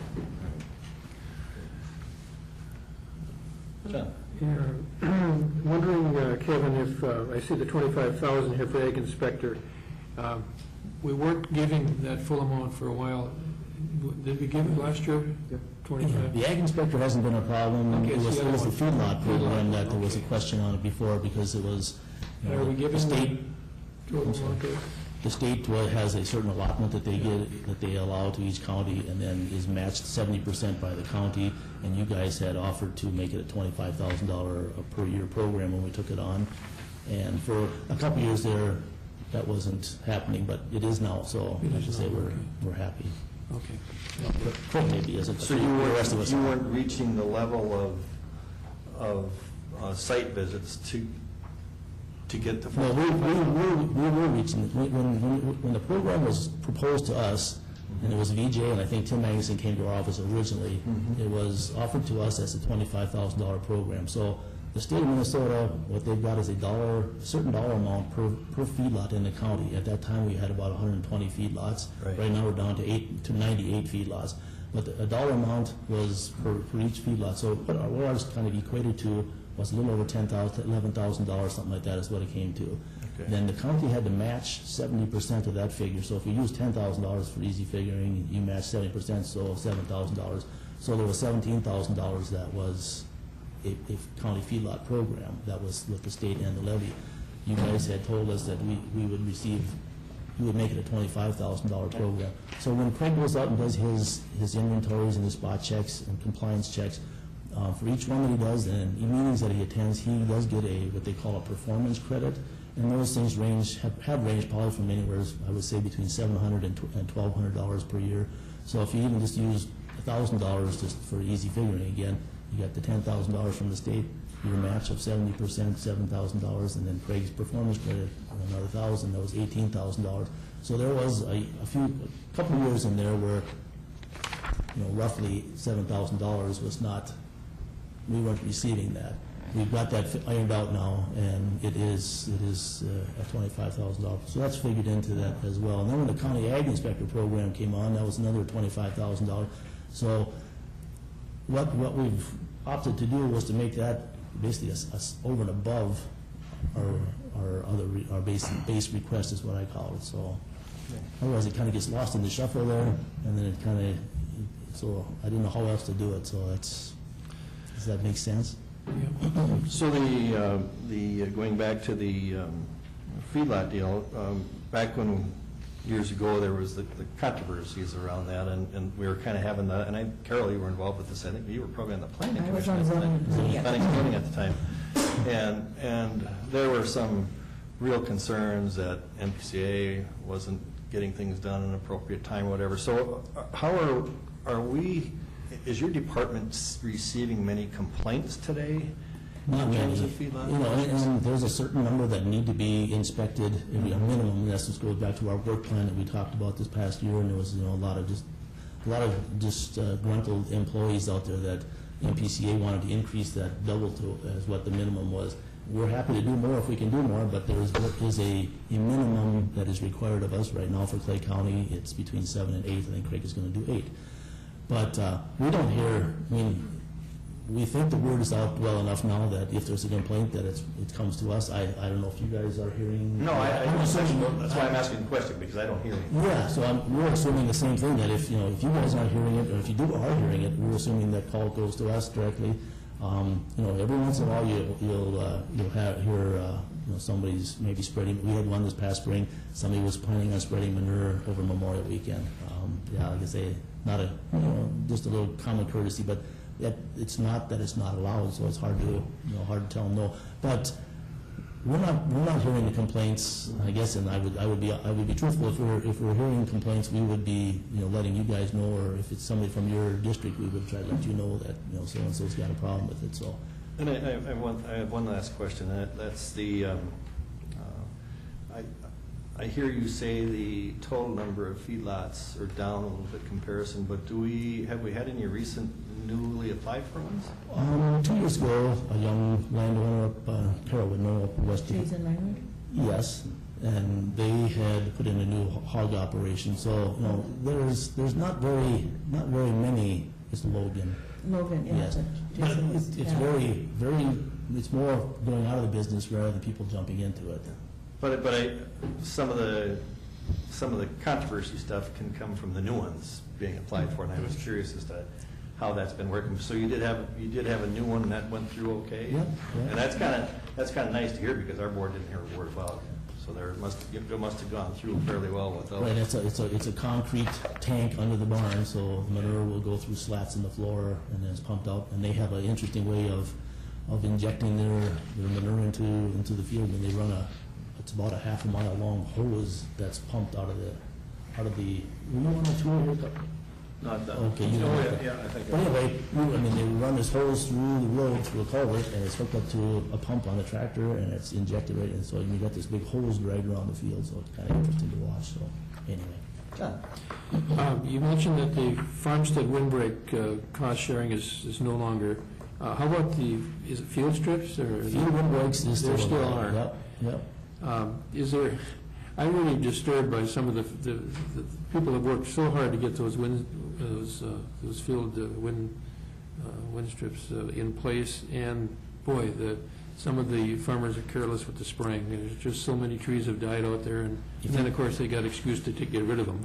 If you could come up with a Roundup Ready tree, John, I think you got yourself a gold mine, because that's what we're seeing too. Is and farmers have much more larger equipment that they're dealing with.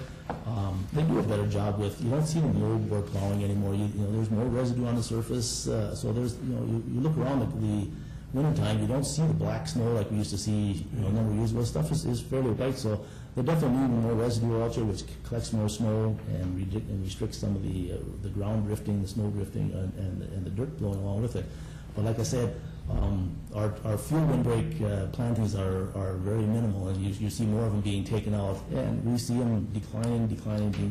And I think this is what you're saying there. I mean, you can be the safest sprayer in the world, but if any little whiff of spray and it gets on the trees, they're going to be under stress, and you get a few years of that, and they're going to decline.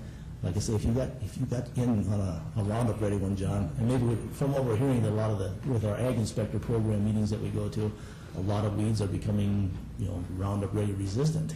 So whatever the next generation of chemical that's out there, if you can be a step ahead, like I say, I think you got yourself a gold mine. It's not enough profit in it to get the scientists to be looking at it. Yeah, that's right. So. Right. Any other questions? No, I'd just like to comment. I mean, as I'm getting involved in this, I see there's a bunch of programs, that county used to do now that you guys are doing for us, so it's really good to know that you guys are taking all these programs over for the counties, I guess, because we do have to support this stuff. I had another question on weed spraying. Is that part of this budget? Is that just another thing that? You guys have got a line item of $25,000 to come to us. You also have this year, you increased that spraying budget to $16,000. So no, that's not part of this. I mean, the $25,000 is included in there as an add-on to our base request, and then there's the added on 20. That's what you guys have offered to us to administer and work with the program. That comes out of our budget. Yes. Roll that money to you to do. Right, and then you guys have allowed, this year is a $16,000 for spraying, so that's something that we actually hire out through an individual by Ulen that does the county weed spraying, and, I don't know if you guys hear weed complaints, this time of year, we're hearing them, and we're doing the best we can. And it's interesting because I had a gentleman call me earlier this spring and said, so apparently the county's decided not to spray at all this year. I'm sorry, Mr. Road, but like I say, we're doing the best we can. So if you hear complaints, please let us know. We'll do the best we can. So the leafy spruce, do you take care of that all? Well, we're trying, yeah. We're responsible. That's part of the program, especially on county roads and county buyout properties, and then there are some lots that the county has out there also. So that's part of the program. And if it's on township roads, then we like to that basically comes back to township responsibility. We get lots of calls on, so-and-so, there's, stretch in the road there that's come to find out that's township. So we'll involve a township weed inspector. Most of them have somebody, a go-to person to contact for that. So we'll contact that person to either take care of it. A lot of them just as soon take care of it themselves, or if they want us to come out there, we're happy to go out there with them and talk to the landowner. But like I say, it seems like in most of those cases, you talk to the person one time, they take care of it. So, like I say, I think our office has a good rapport with most people in the county, so I see it as kind of a win-win for us and you, I think. So. Very good. Any other questions? All right, thank you, Kevin and Carol, for coming today. Thank you. And your request will be submitted and will be looked at along with the rest of everything else. Appreciate it. Thank you, guys. Have a good day.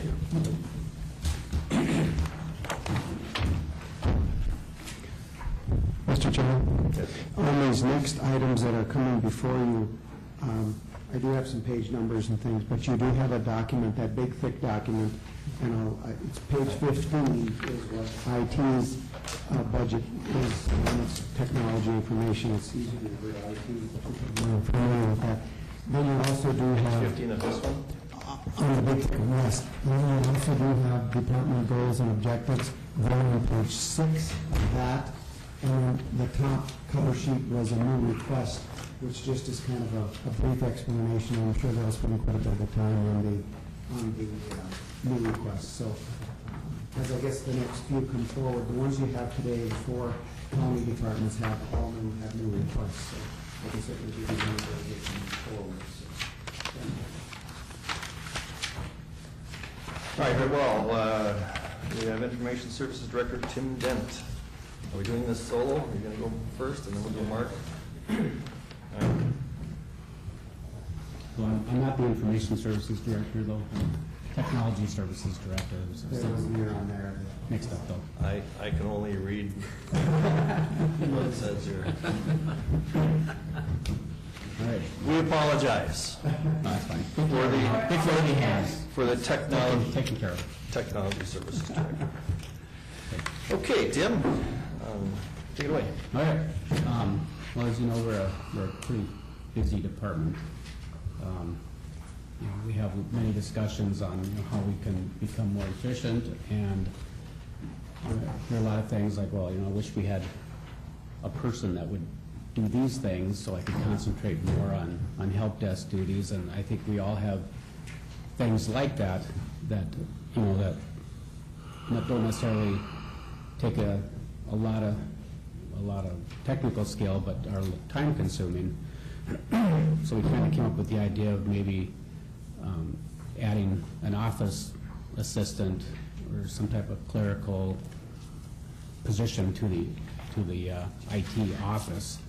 And I've listed some duties there that we could consolidate to one person to free up some more of the technical staff's time. And probably the big one there is probably the inventory management.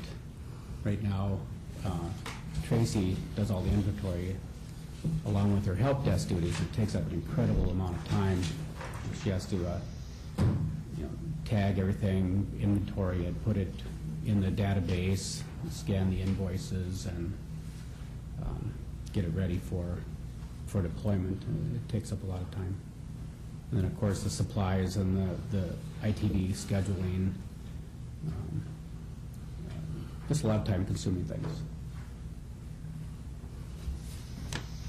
And of course, that position would be there for anybody in the IT office to utilize, or even central admin as far as that goes, if that was to be. Okay, so you're asking for one FTE, which would be about $47,949, plus an additional $20,000, or an additional $40,000 for equipment and internal service. Yep, that's Is that correct. correct? Yep. So we're talking $87,900. All right. I came last year with the same request to increase the internal services fund by $20,000, and I was given $10,000 to increase that fund last year.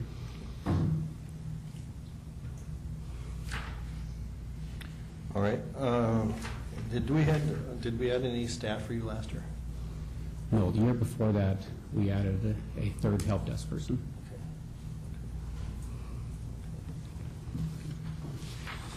Okay, and your numbers are included on Brian's sheet here. Do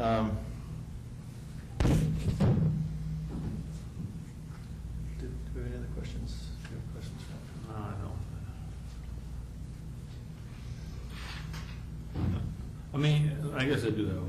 You're saying that you want a full-time position and use in your area that can be shared with other areas. Do other areas need this help, or are you? Well, we've had discussion.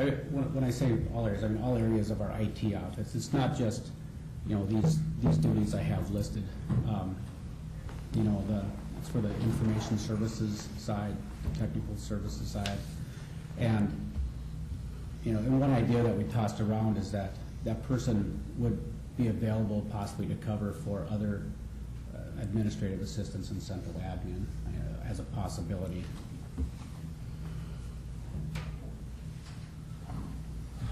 Okay. Any other questions? All right. Well, we'll. Do you have any more you want to add, Tim? No. That's okay. As we move forward, this will certainly stay in there for now, and we may have more questions later, moving further in the budget process. But if you have nothing else, I think we'll keep that in there for now, and wait to see what else comes in. And absolutely, as you know, we need to build in any potential cost of living increases and health insurance increases, which we don't have yet. We haven't got that yet, have we, Lori? Well, we've included 200, but we don't have the number that we need. Right. Okay. So I think at this point, we'll leave it in there and we'll see how it goes down the road. Thanks, Tim. Okay, thank you. Mm-hmm. Okay, Mark. That's the very next page, page 60, big volume. I think I'm going to go over this page 7. And then we've got the new request breakdown right here on the top. All right, so our department is just like Tim's, is, there's a lot of demand for our services and what we do, and the hard part for us when we come to do budgets is we're forecasting for things that sometimes don't even exist yet. We're really trying to plan out where we're going to have to be. Overall, we're in pretty good shape. I mean, we've got a lot of programs and everything's working pretty well. So I looked at my budget. I said, this is good. I've got some good things here, and we look at where do we want to go, what needs do we have, where are our weaknesses, those kind of things. And I'll just go down basically the new requests I have, and I have a bunch of smaller new requests that kind of add up. But One of the first ones we have is we use roster employees. We have one right now that's recording this meeting, works for us, as well as we've got another one that's our GIS technician. We reduced those hours significantly back in 2008 or 9, whatever it was, when we did our big budget cuts back in those years, and we'd like to increase those back up, specifically for use with the GIS division.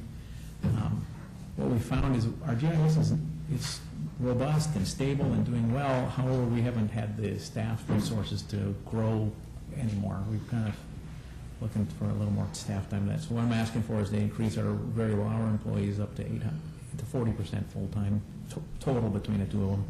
So that's an extra $6,000 there.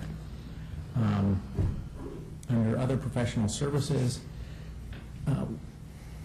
last year we came and we talked about the new website and how we're going to fund that. And at that time we were talking about buying a software package for about $50,000 because that's what we saw they were costing.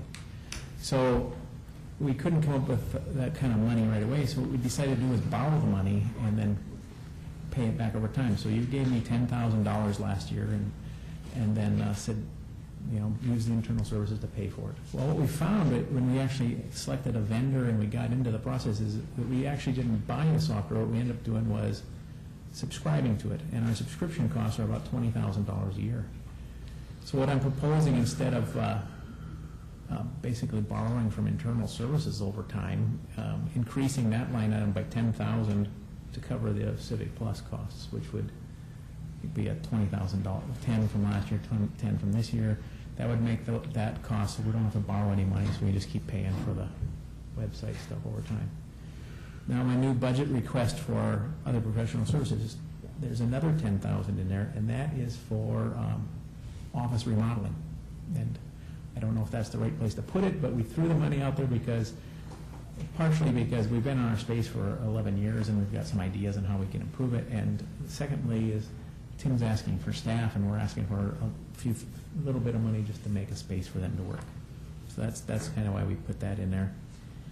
And then finally, my other new request is under software. We're asking for $4,000 for online mapping software. We saw earlier today at the meeting, I showed you our online maps and how well they work. And one thing we don't have is we don't have the capability to deliver our online maps to mobile platforms, specifically phones. And that's an extra piece of software we need to subscribe to. And we'd like to maybe pick that up so we can add that capacity to our systems. And then lastly, we're asking for $15,000 for something called permitting software. We bought a permitting software package in 2005, and it's used primarily by planning and zoning. We do building permits, and they also use it, our inspectors use it when they do sewer inspections and those kind of things like that. It's become outdated, and we'd like to replace it. And one of the things we'd like to do is look at something where the citizen can actually come in and start filling out the application online, instead of now it's all done on paper and brought here. We talked a bunch about how we should approach that, and we're not quite sure exactly what this all entails yet, but we know that we're going to have to ask for money. So that's why we said, let's put some money in the pot if we can, and then we'll start working toward that solution along with our folks from planning and zoning. The reason I asked for the software at the end of the discussion was it reaches much farther than that. This particular package we're looking at provides for all permitting applications, everything from liquor permits to burning permits to every permit the county does can be run through it. So we thought, since it had a countywide reach, that it would fall under our realm. Would that correspond with permits that Highway does? Yeah. So actually, it's the same software vendor. He does like their overweight permits and those kind of things. So would we see a benefit? Because Highway is currently using something similar to that. Yeah, RT Vision and is the company, and this is the same exact company. They're just they want to expand it into a bigger program for us. And it's what they're proposing. And you know, it's a good idea. I think it's someplace we'd like to go eventually. So that's why we said, well, that's a need that we would like to address, and whether it's this year or next, but at some point in time, we're going to have to look at how we want to handle that type of service. Yeah. So I'm just trying to. In my mind, I'm trying to see if you know, if you're going to be doing it and they're doing it, is there a way that that could be mingled to maybe also save a little bit of money? You know, that could be, and I don't know that yet. We've not. Can you research that in the next Yeah. couple months while we're moving along with this? Yeah, we can learn more. Talk with Dave and... Yeah, see how it all interrelates and if there's any ways we can combine things. But okay. Do you ever see anything like, I mean, we're paying now for website services and all this stuff, and we're bringing in new stuff and new ways to do things. Do you foresee any, do we get any savings out of all this? I mean, as far as, does it save employee time not answering the phone or other departments? Well, yes, absolutely. We did some research a long time ago when we first went. A really good example was our online mapping. When we put our parcel information online through the mapping system, we actually did some research, and our counter traffic, which was phone calls and people coming to our counters, dropped by 80%, which freed up a tremendous amount of staff time. One of the things that's harder to measure, like we're talking about the website today, because it's website day. You know, we host this now off-site. Well, there's a lot of dollars that are saved, but they're really hard to quantify. Like, we don't have to buy the hardware it takes to run those websites that we have had up till this week. We don't have to have the infrastructure it takes to support them. We don't have to have the staff that monitors them and manages them, as well as one of the big things that's really hard to get a grasp on is when the websites were hosted here, we have a lot of traffic in our network that they have to worry about security, keeping it from getting where it's not supposed to be. If they're not here, there's a lot of security savings. And what those are, I don't really know, but it all, when we look at how we want to go with these directions, that's we look at what we call total cost of ownership. What's it going to cost us? Does this save us money down a long road? And these type of cloud-based services are really the most cost-effective things we can buy. One of the other directions we've talked a lot about is something called managed services, which is something that I didn't ask for this time, but we may at some point, like with our tax system, of having the software vendors actually maintain the systems for us instead of our staff doing it, which frees up our staff to do other things and helps us be more efficient when having more knowledgeable people. You know, there's a lot of direction changes in this whole field that we're constantly watching. Okay, well, I guess I was interested. I mean, when Tim was here saying something about shared services, about hiring a new employee and sharing with your department, you know, in a way you're saying you're saving some time from some of this stuff. So. Right, and we do. And what we end up doing with our staff, really over time, and we had a really good example as we had a new, we replaced our database administrator this week. And when we look at those job descriptions, they change over time because of what we do is constantly changing because of some things are here and now they're gone and new things are in, and this whole field is really pretty dynamic. We have to be pretty, pay a lot of attention to make sure that we're doing things the best way we can, the most cost-effective way we can. Mark, the subscription, the $20,000, you know, we can argue whether that's better than owning it. So I don't know, but it sounds like it's. My understanding was that the updates would come without additional costs. Then, right? Is there a long-term contract so that we know they can't raise this $20,000 to $40,000 in 3 years from now? Or? Well, yeah, we actually signed a 3-year contract with them when we joined, and then when that's up, then we'll renegotiate and redo it, and yeah, we'll do it. It's a 3-year thing, so we're locked in for the next 3. Thank you. All right, any other questions? Brian. Mr. Chair, just so that we have clarity on this now, this $20,000 for professional services is not really a new request because we've made the commitment. Am I not right there? I mean, this is kind of a surprise to me on this new request of 20. The website we have right now, if we're going to continue that website, we will have to pay the $20,000, correct? Mm-hmm. Yeah, so that's really not a new request at this point. It's a commitment that we have made. Right. That I don't think we were aware that we made that kind of, because that's a huge amount of money over a period. And I just learned it today, so I guess that's just so everybody knows that that's not necessarily a new request at this point if we're going to continue the current website that we just went live with today. And we're straight on that, right? Right. Okay. Thank you. Thank you, Mr. Chair. Right. Anything else? No. Thank you, Mark.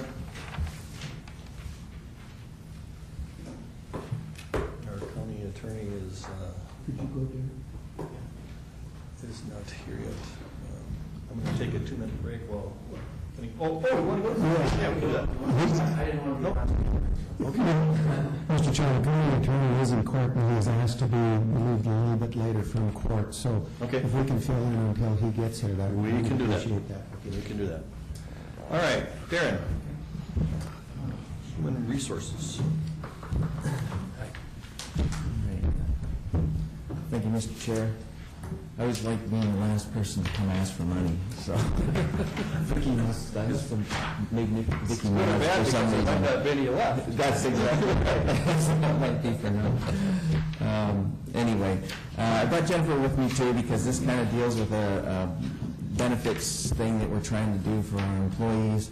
About a month and a half ago, I would say, our Oaks people brought and set up a demo for us for a company called Cellostar. And what this company does is they basically automate our entire benefits program. Everything is online, web-based, and it allows the employees to go online and update their benefits, as in, if let's say they get married or divorced or have a child or something like that. All that information would be typed in from where they are, whether it be at their desk, at their home, whatever the case may be. And then it comes to Jennifer, who would then either approve or deny it based on the stipulations of that change. And so what this system does is it sets up not only an online enrollment, but an employee self-service item. It also allows Jennifer to go in and update things and look at a lot of different kinds of reports based on this benefits packages.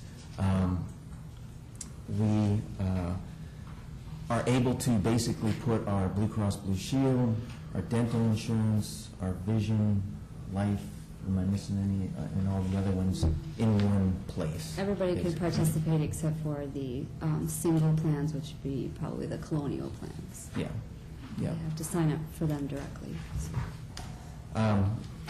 So that's kind of the overall idea of the Cellostar proposal here. Some of the things that it would help with is, you know, it would increase the efficiency of what we're doing. Right now, during open enrollment, we put together 360 some packets of, you know, to hand out to individuals. They then have to take those packets home. We have to track those packets of who's turned in, who hasn't turned in.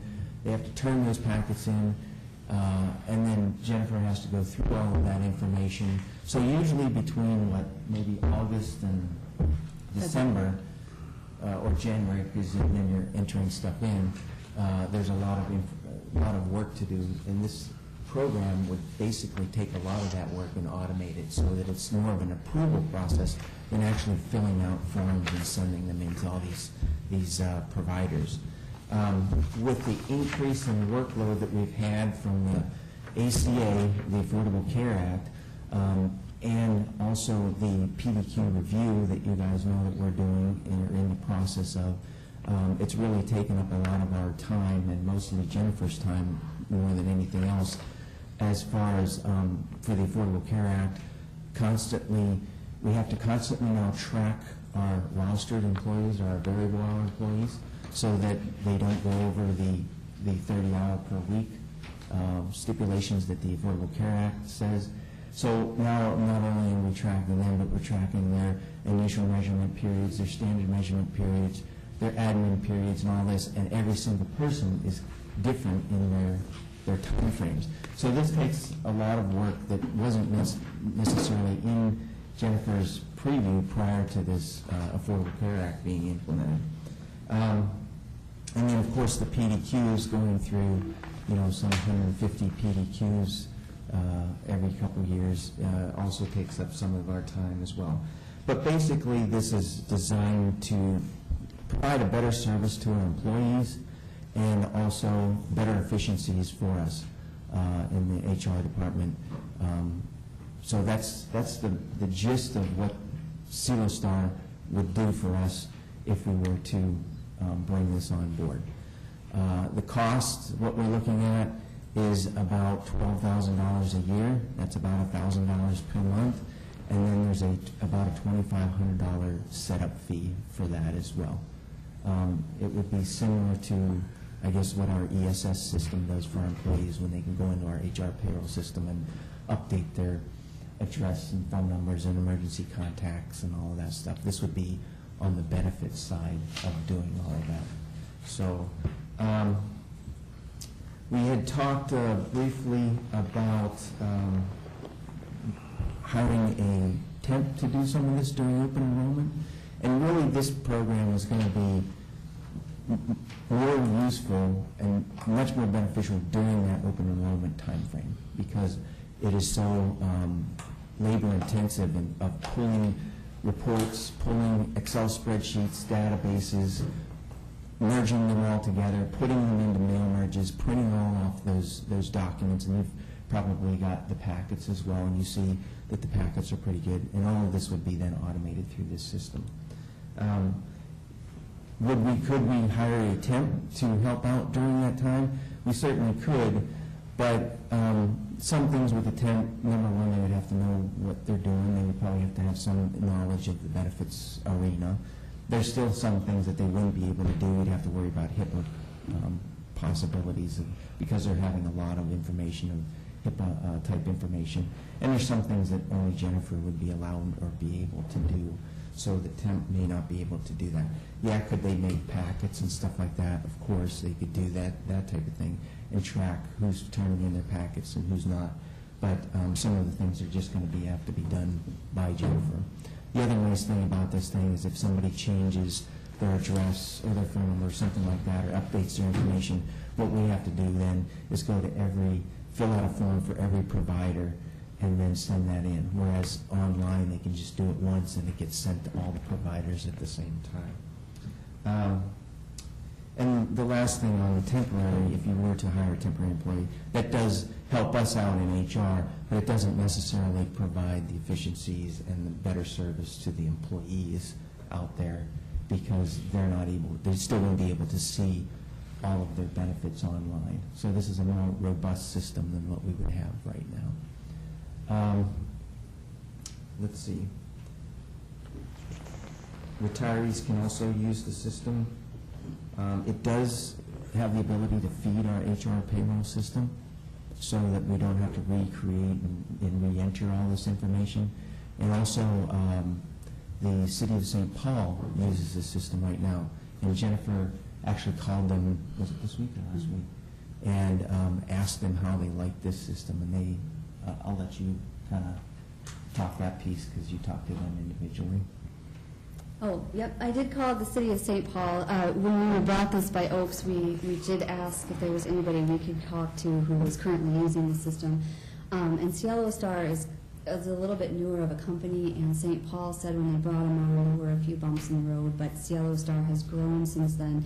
And St. Paul is a pretty complicated city. It's got 26 contracts. A lot of them have their own benefits that are set up, and so SealStar did work with them and set up unique systems for each of the different union bargaining units that they had and things like that. And they haven't had any huge negatives with them, and all of their information for them was positive. They're willing to work with you, of course. These guys are from Minneapolis, so they are on site to help St. Paul and come in and work with them. But they said they did have a programmer specifically assigned to them where if we needed issues that we needed worked on or we needed other things that we wanted to try, the programmers would work directly with us for those types of things. So it was just positive feedback from the experience that they had in St. Paul. It would require a 90-day implementation period, and our idea would be, if this was approved, would be to get it on board, shortly after the first of the year. So not only can we have the implementation period of 90 days, but then people could be used to using it and seeing it and how it works prior to the start of open enrollment for next year. So that would be kind of our timeline of what we would try to implement if this was approved. So did you have anything else to add? Am I forgetting something? Okay, any If it questions? takes 90 days to implement, do you have to do a dual system then for those 3 months, or how do you? No, I don't think it would be a dual system. We would continue to, operate as we are until the system gets up and running. It would be kind of like, because since we don't have a system like this already, it would be kind of like our online application process now, where we would continue to operate up until we went live, and then everybody would switch over to the automated system. They would need that time to build our rules into the system for all of our benefits. So, for example, when people are filling out forms, the online system would know the waiting periods, and they would know what forms are required, and that type of information would be built in, and that's what that 90 days would do. Yeah. So they couldn't. And the other thing that's nice is when we get back forms during open enrollment, there may be things that are missing or information that we need that isn't there. It won't let you submit unless it has required fields, so those fields have to be filled out. And it's also going to have in the future, they said in the near future, where you can attach documents. Like, for instance, if you get married and wanted to go from single to double coverage, you would have to show us a marriage certificate and have that, available, whereas now they would be able to upload that from this system. So it would be in there with the rest of the system. So, okay. How many roster, excuse me, go ahead. Sure. No. How many roster employees are there? It said, because you say it takes time to track them. We have about 90 rosters. We average about 90 rosters per year. Or not per year, but on a whole, we have 90 rosters. But we have a lot of them coming and going, and that's the tracking piece. If we just had 90 rosters that stayed the whole time, the tracking piece might not be quite as difficult. The turnover adds to the turnover is, I don't know how many rosters we've hired this in a year. Probably quite a few. I think there were 40 between November and the first of the year. Yeah. And they all each have to be tracked individually. And we have developed a database for that, but we're still trying to work out the kinks of that database. If we got that many, sometimes it makes me wonder, would it be better to go, and I realize going full-time, then you get involved in benefits and stuff like that, but if you have a turnover of roster employees, all the training time and stuff costs money too, so. Yeah, that would be something that the departments would have to look at and see what would be more worthwhile. But we do carry about 90 rosters or very large. You're also looking at new systems and stuff like that, and we need another employee to run that and stuff like that. It's just like IT, we got all this new innovative stuff, but we need more employees to run it, it's going to save us a lot of money, but we need someone, we've got to hire someone to run it, I don't know what the savings is coming in, but. Jennifer would run it. She would be in charge of all of it. So I'm not going to come and get new people from you. Okay, any other questions on this? If not, Karen, we'll move right into your next item there, which is your personnel policy update. Let me pull that out here. With the new laws, there's a couple new laws that came into effect. One of them was July 1st, and it has to do with sick leave policy and what you can use sick leave for. And so I brought this to the committee last week. I think it was last week. And what it's doing is it's updating our personnel policy to reflect the new statutes of allowing people to use sick leave for mother-in-laws and father-in-laws as well, and also grandchildren, although we added them the last time we updated our sick leave policy. So not only have they added mother-in-law and father-in-law, but they've also added what they call a sick and safe leave policy.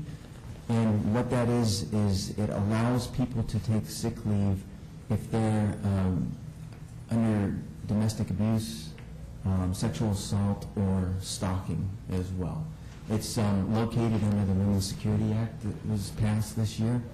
And so those would be 3 more categories, plus the mother and father-in-law, so 5 total categories that would be allowed to use sick leave if those situations occurred. They do allow us to limit that to the 160 days, or 160 hours per 12-month period. for Of which those we put in, animals. right? Or we put into our language? Yeah, and we put it in, that, we put in that into our language the last time, so our language hasn't changed in that respect. We just added those categories to the personnel policy. So all of these items are pretty much mandated down to us through state and federal rules and regulations, correct? Correct. How many hours of sick leave does an employee get a year? 8 hours per month. 8 hours per month. What's that? 96 hours per year. For full-time. For full-time. Mr. Chairman, I would move that we approve the PIC committee's recommendation. Second. We have a motion and a second. Any further discussion? If not, all in favor signify by saying aye. Aye. Opposed, the same. Motion carried. There was one just other thing. They added familial status to our EEO portion.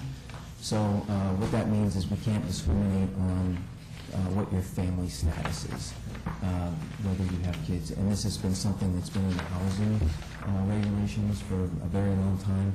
And basically at this time they've added it to the hiring and promotion practices as well. So I would just move to add familial status into our EEO employment status. You want a separate? I probably would need one more motion. Second. We have a motion and a second. Discussion. All in favor signify by saying aye. Aye. Opposed, the same. Motion carried. All right. Very good. Thank you. Thank you very much. Let's take a 2-minute break here. We're still waiting on Brian. All right, we'll reconvene here. It's our 11:10 item, and we have with us Kirk Rosenberger regarding the transfer station and material recovery facility study. And you have a guest with you, and you can introduce him. Yes, I do. Mr. Chairman, the guest is Steve Moore. He's the Public Works Director for the City of Moorhead. And he's been very, very instrumental in this whole process, so I thought it'd be wise for him to come along as well.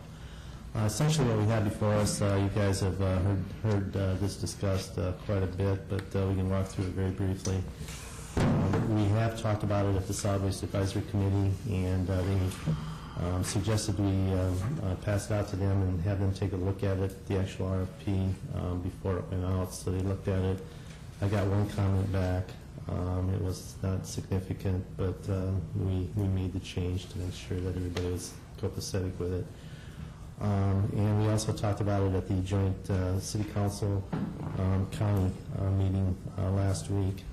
And I think that it's pretty good support from both the county and the city at that point in time. So what I'm coming to you with today is essentially a request to go out for a proposal to have a consultant take a look at our transfer station, the material recovery facility, and the relocation of the electronics and the household hazardous waste. The reason we'd like to do this is twofold. The first is that the site, the transfer station, the city would like to try and make a better use of that property, if you will. It has a higher value from an economic point of view. Because of that, obviously, because the transfer station is so critical in our solid waste system, we need to find a place for it. Also, because the household hazardous waste facility is out there, that's the other reason it needs to be relocated. And by doing so, we can help improve our system and also free the property up for further development, economic development from the city's perspective. The second reason that we're doing this, as far as the material recovery facility, is in an effort to further improve recycling rates in the city. We've decided that single source recycling is the best route to go.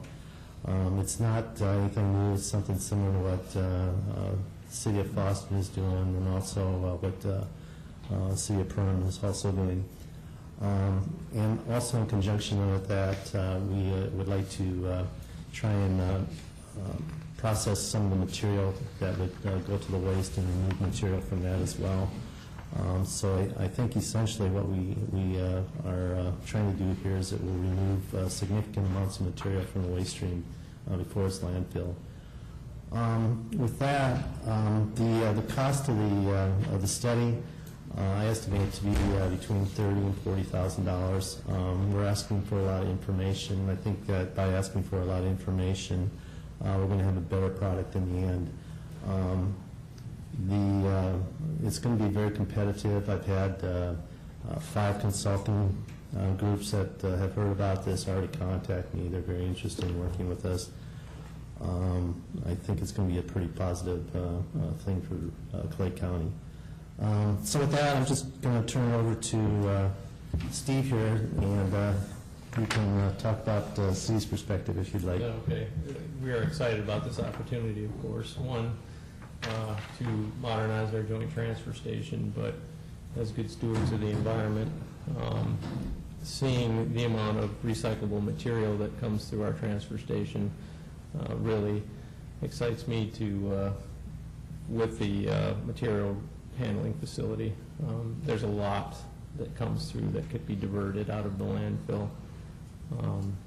And also from a long-term operating perspective, when you go to single stream, that reduces your capital costs in equipment, because we can go and standardize the same auto loaders that we use for our refuse. Essentially, you have my vision, a gray tote for trash, a small one, an even larger one, blue one for recyclables, and a green one for your yard waste. And I use the same type of equipment. And it would also, I would show manpower savings as well. So basically, I could show some lower operating costs from the sanitation side to even show an offset, because we know it probably will cost us operating expenses for MRF, and we don't make enough money to operate that. But if I can show savings from the city's perspective on sanitation costs, we can avoid those costs and transfer over to recycling operations costs while we're raising our diversion rates. So it's a win-win for everybody. When you look at, when you talk about the product that's going in there that could be directed in another, recycled in another manner, what types of product are you referring to there? Are you referring to something that there should be more compost, or is there aluminum, is there glass? It's aluminum and plastic. Aluminum and plastic is okay. Very surprising. And also with that, the city's we're also looking at recycling points at our parks and sports fields and things like that, because there's a lot of plastics and aluminum that's coming into our trash, because we just don't have the receptacles, we don't have the process in place for recyclables. But I was surprised to see the amount. Simply, it's cans and bottles, plastic bottles, that you would think is kind of a no-brainer with recycling. And I would imagine that the revenue is very high in what you would get for those recyclable products. Are there? Can you get some pretty good return? Aluminum is good. Plastic, I don't believe so much. Plastic is up and down. It's really up and down. I think the other thing that we're trying to achieve here, and I know this has been a real concern you folks before, is we're trying to get a higher participation rate from the apartments. And this will definitely help increase the participation. We'll get more people recycling, and as a result, we'll get more material. I'm not, just so you know, this is where Steve and I have a difference. I'm kind of a dinosaur. I'm not a real big supporter of single stream, but it is the way of the future, and I think that's the way that things are moving as we move forward. All the surrounding counties, basically on this side of the river, are involved with some kind of single source recycling. The metro counties are, most of them are all involved. So. Well, I'm glad you two have worked out your difference. We're doing our best, Mr. Chairman. Thank you. Yes, it's been a good relationship so far. And then the other question I got, that goes to, and obvious, this is going to take some time to see all this through to the end. But when you talk about the city's perspective right now, that current site probably holds a bigger and better, higher value for another use.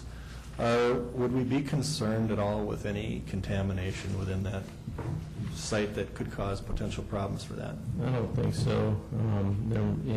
My biggest concern would be the the press or the ramrod, if you will, underneath the transfer station. There's a lot of hydraulic fluid and oil there, but I don't think... Something that could be cleaned. It could be, yeah, it's petroleum-based, so remediation costs would be either in situ, you leave it in there and encapsulate with asphalt or remediate the soil, but I don't think there's any concerns with hazardous materials.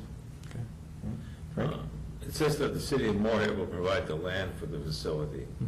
Is this, did I miss something? Is their site been picked out, or? We have a preferred site, and it's just north of our compost site off of Highway 75 by the wastewater treatment facility. It's a current site of, there's, in the northwest corner, there's a substation for MPS. It's their property, and there's also an abandoned lime pit there that would have to be remediated. That's part of the feasibility study cost. My biggest concern is the cost of remediating that line, but it's a prime site because it gives us, we have the wastewater treatment facility, we have the compost yard, and then we'll have the transfer station and MRF out. It's the waste mecca of the area. Have you had dialogue with MPS? Yes, we've sat down on 2 separate occasions. They're very amicable to transferring the property, especially if it's in their best interest. There's a remediation price tag on it. So I'm trying to work a deal where it'd just be a transfer in title, and then we would assume the remediation costs. But well, I think I serve as the chair of the SWAC committee, and I think the SWAC, the full Solid Waste Advisory Commission, was very supportive to this concept. Both rural and city residents felt that this was just another avenue to really help reduce the amount of material that goes into our landfills, and that's, from the environmental standpoint today, that's a huge goal. Not only that, as I've said before, it's extremely expensive to have to increase or expand landfills, and it's going to get to be where it's going to be next to impossible to do it unless you're in a regional setting, which we were fortunate to be also tied to. So, John. I'm very excited about this prospect. I think it's the way to go. I agree somewhat with Kirk about the difficulty. I've been separating garbage for so long. Even now when plastics can all go together, I'm still separating them for some reason. So, and then they'll be mixed together and separated a second time. But my concern here is and I appreciate that there's a number of firms that are interested in this RFP. But what's the process? I mean, do they have to submit bids? That's the purpose, Mr. Chairman and Commissioner. That's the purpose of this RFP, is they'll essentially submit bids and proposals to basically answer the questions. And do we have a time when that's to be? It's open right now. I've left it open until we get it approved from you. Typically, what happens is that this will be issued probably in a couple of weeks, a week or two. We'll probably give the consulting firms a month to respond. Then we'll interview, and the interview panel has not been selected at this point. And then, recommendation of who would be the consultant of choice would be made, and we'll go back to Solid Waste Advisory Committee and back to y'all for approval. Well, I'm a little bit confused because one of the firms has asked me to meet with them tomorrow already. That's what I understand. Burns and McDonald probably. Right. Yeah. As well. Now, is that, should we meet with them until I think you're okay. I essentially, what I typically say is that you should not meet with once the RP is issued, and it'll be a couple of weeks before it's actually issued. Just to give you an idea, other consulting firms, Burns & McDonald, actually they've teamed up with the company that designed the facility over in Perham, so those two are going to be a team. There's another company called Fulth, and they're out of the Twin Cities, and they've worked on several. Most recent one they worked on is Redwood County. And it's another facility just like the one we're looking at, so it's very, very similar. TKDA is another firm that has contacted me. They're also from the metro area. They have had quite a bit of experience. HDR, they've been around forever, and they have also contacted me. So there's not going to be a shortage as far as, people that are interested in working with us. And of course, Wink is also very, very interested in what we're doing. So, based on the document here, when we get into it, the scope of work that you have listed here is basically what we're asking them to provide. Yes, And sir. are you satisfied, Kurt, with the and Steve, with this scope of work, that we've got everything covered that we need to have covered in here right now? Yes. To go forward with it. Okay, then I would certainly speak for the Solid Waste Advisory Committee in suggesting that we do support this request and move forward with this scope of work project. Well, since this thing does involve a site selection already, I'm making a motion to go ahead with this. Brian had something. Very well said. I'll second his motion. All right, we have a motion and a second. Brian, you had your... Yeah, Mr. Chair, thank you. And I think you're well aware of this, but this is a professional service. You're asking for them to study this, so it is a professional service. It's not subject to the bid rate requirements and things like that. And what you're doing is you're establishing the scope of what you want them to look at. It's their responsibility to tell us what they are going to do for that service. So that's kind of how it works. You're probably aware of that, but I just wanted to reassure you that it's not a competitive bid type thing. They tell you what they can do for you, and then you will accept the bid, their proposal on that. But they will give a figure as to what it will cost, and Absolutely. there is Absolutely. a sense of competitiveness. Yeah, absolutely. Yeah, this is, I think this is a good study to determine the needs and with the site location and everything work. And then once that's done, and going to what Frank said, then ultimately there will come a time when there will be dialogue with all the residents in the area that may or may not have concerns, and that process would, I'm assuming that this would probably even require a public hearing, wouldn't it? Oh, yeah. So there will be opportunities for the public down the road who may be close by to raise their concerns with it. All right, so do we have a motion? Mm-hmm. Okay, we have a motion and a second. I have one, as far as availability to the residents, I mean, we're going to move this pretty much to North Moorhead now. Is there going to be a lot of residents going to this? I mean, or are we going to do more pickup from recyclables?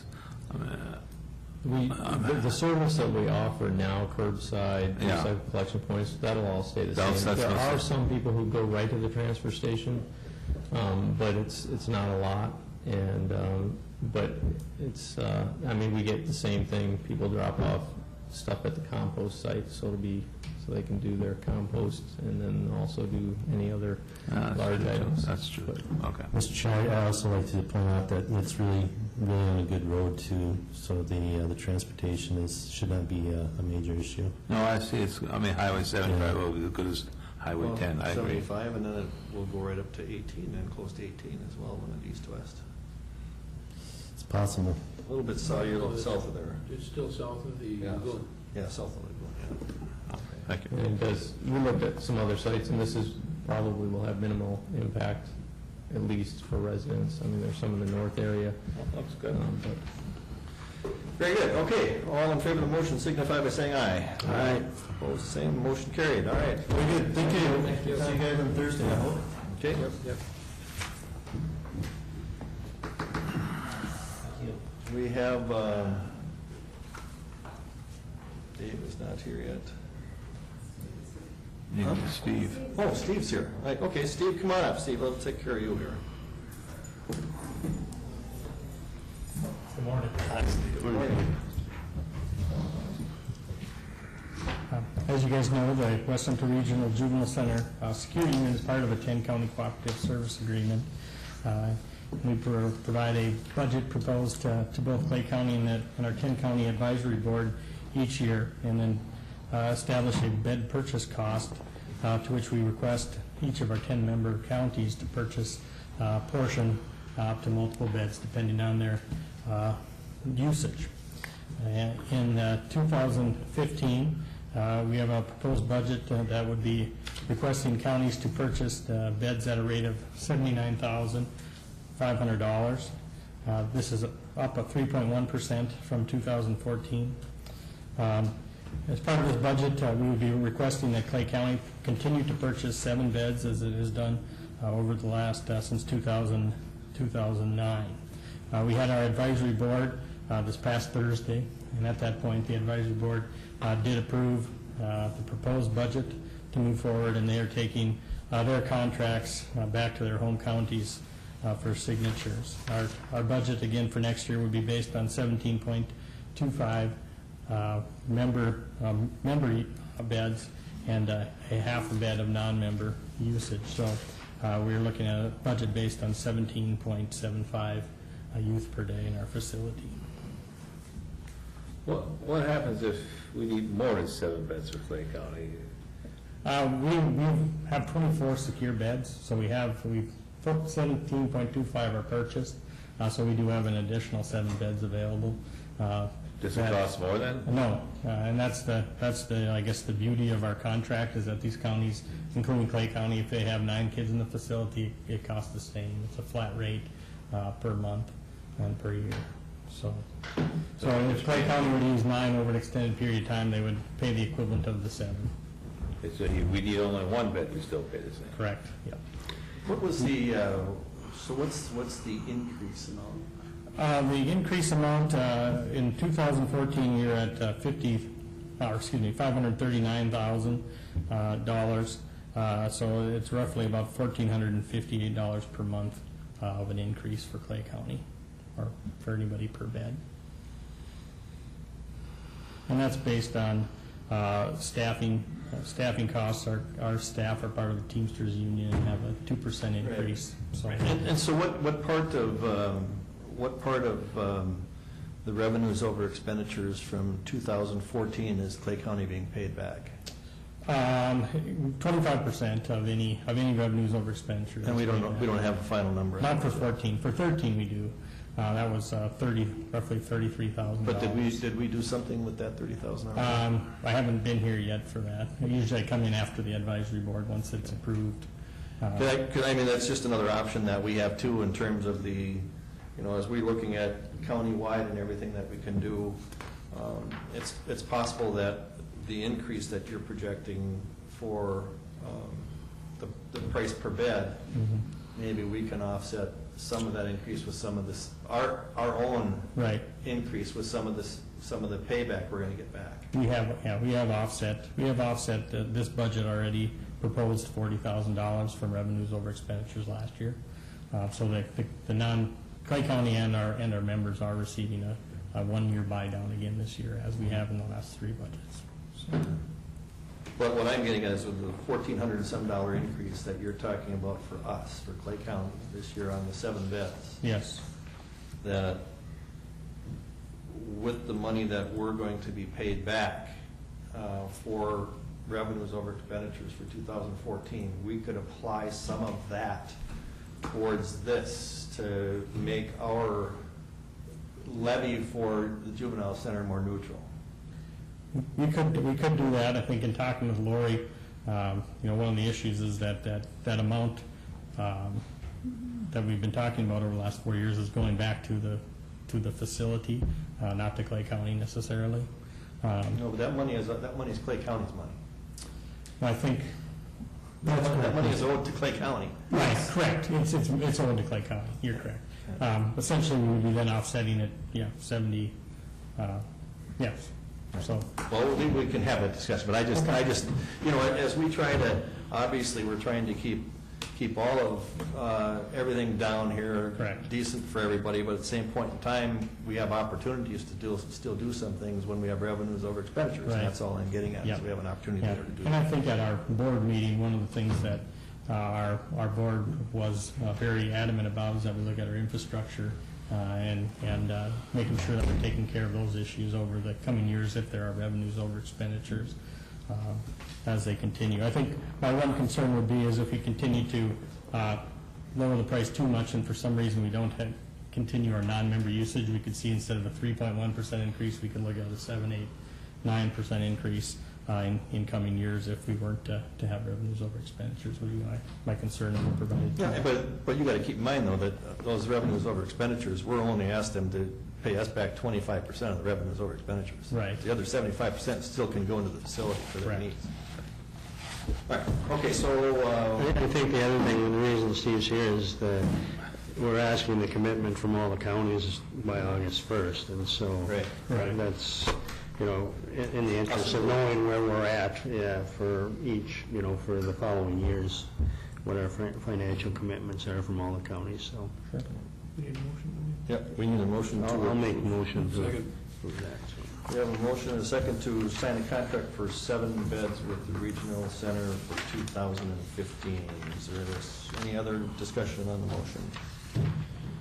If not, all in favor signify by saying aye.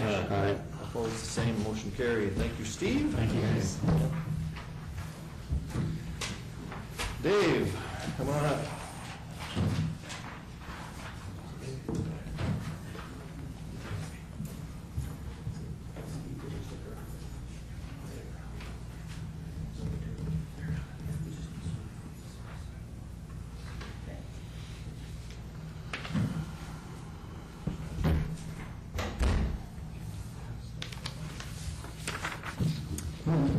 Morning, Dave.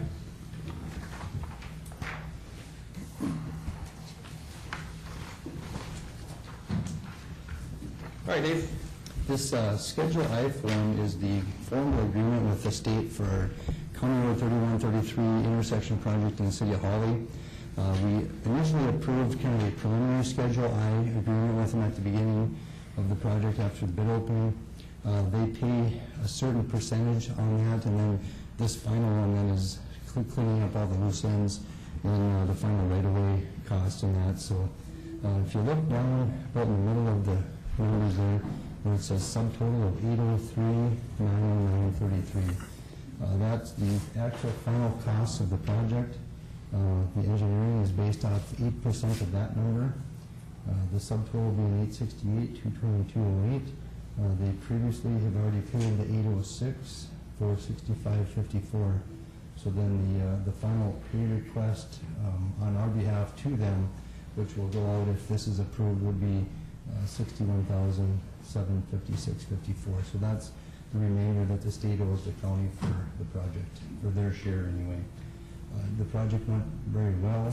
The state and City Hall were both good to work with. We ended up with a much safer situation out there with the signal, and everything else went really well. I think they got a lot of compliments, and you know, just the collaboration was really good on both parts.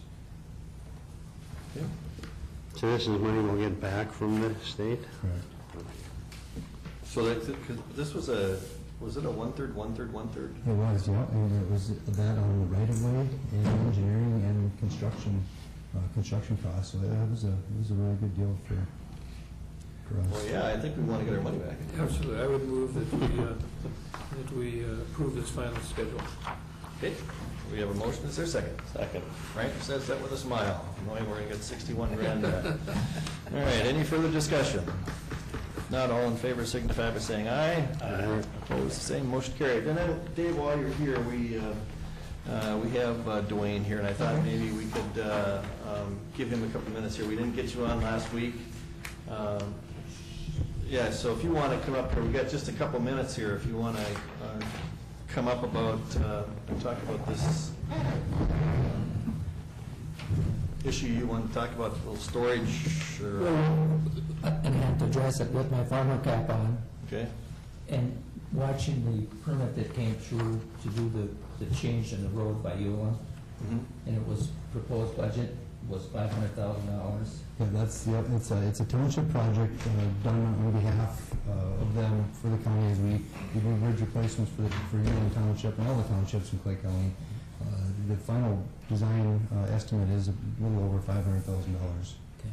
And I don't have a problem with your project, but the $500,000 said, hey, is there any way that the watershed, remembering that I've got my farmer cap on, could work together for some retention here, but the decision-making process should be with the townships and with the county.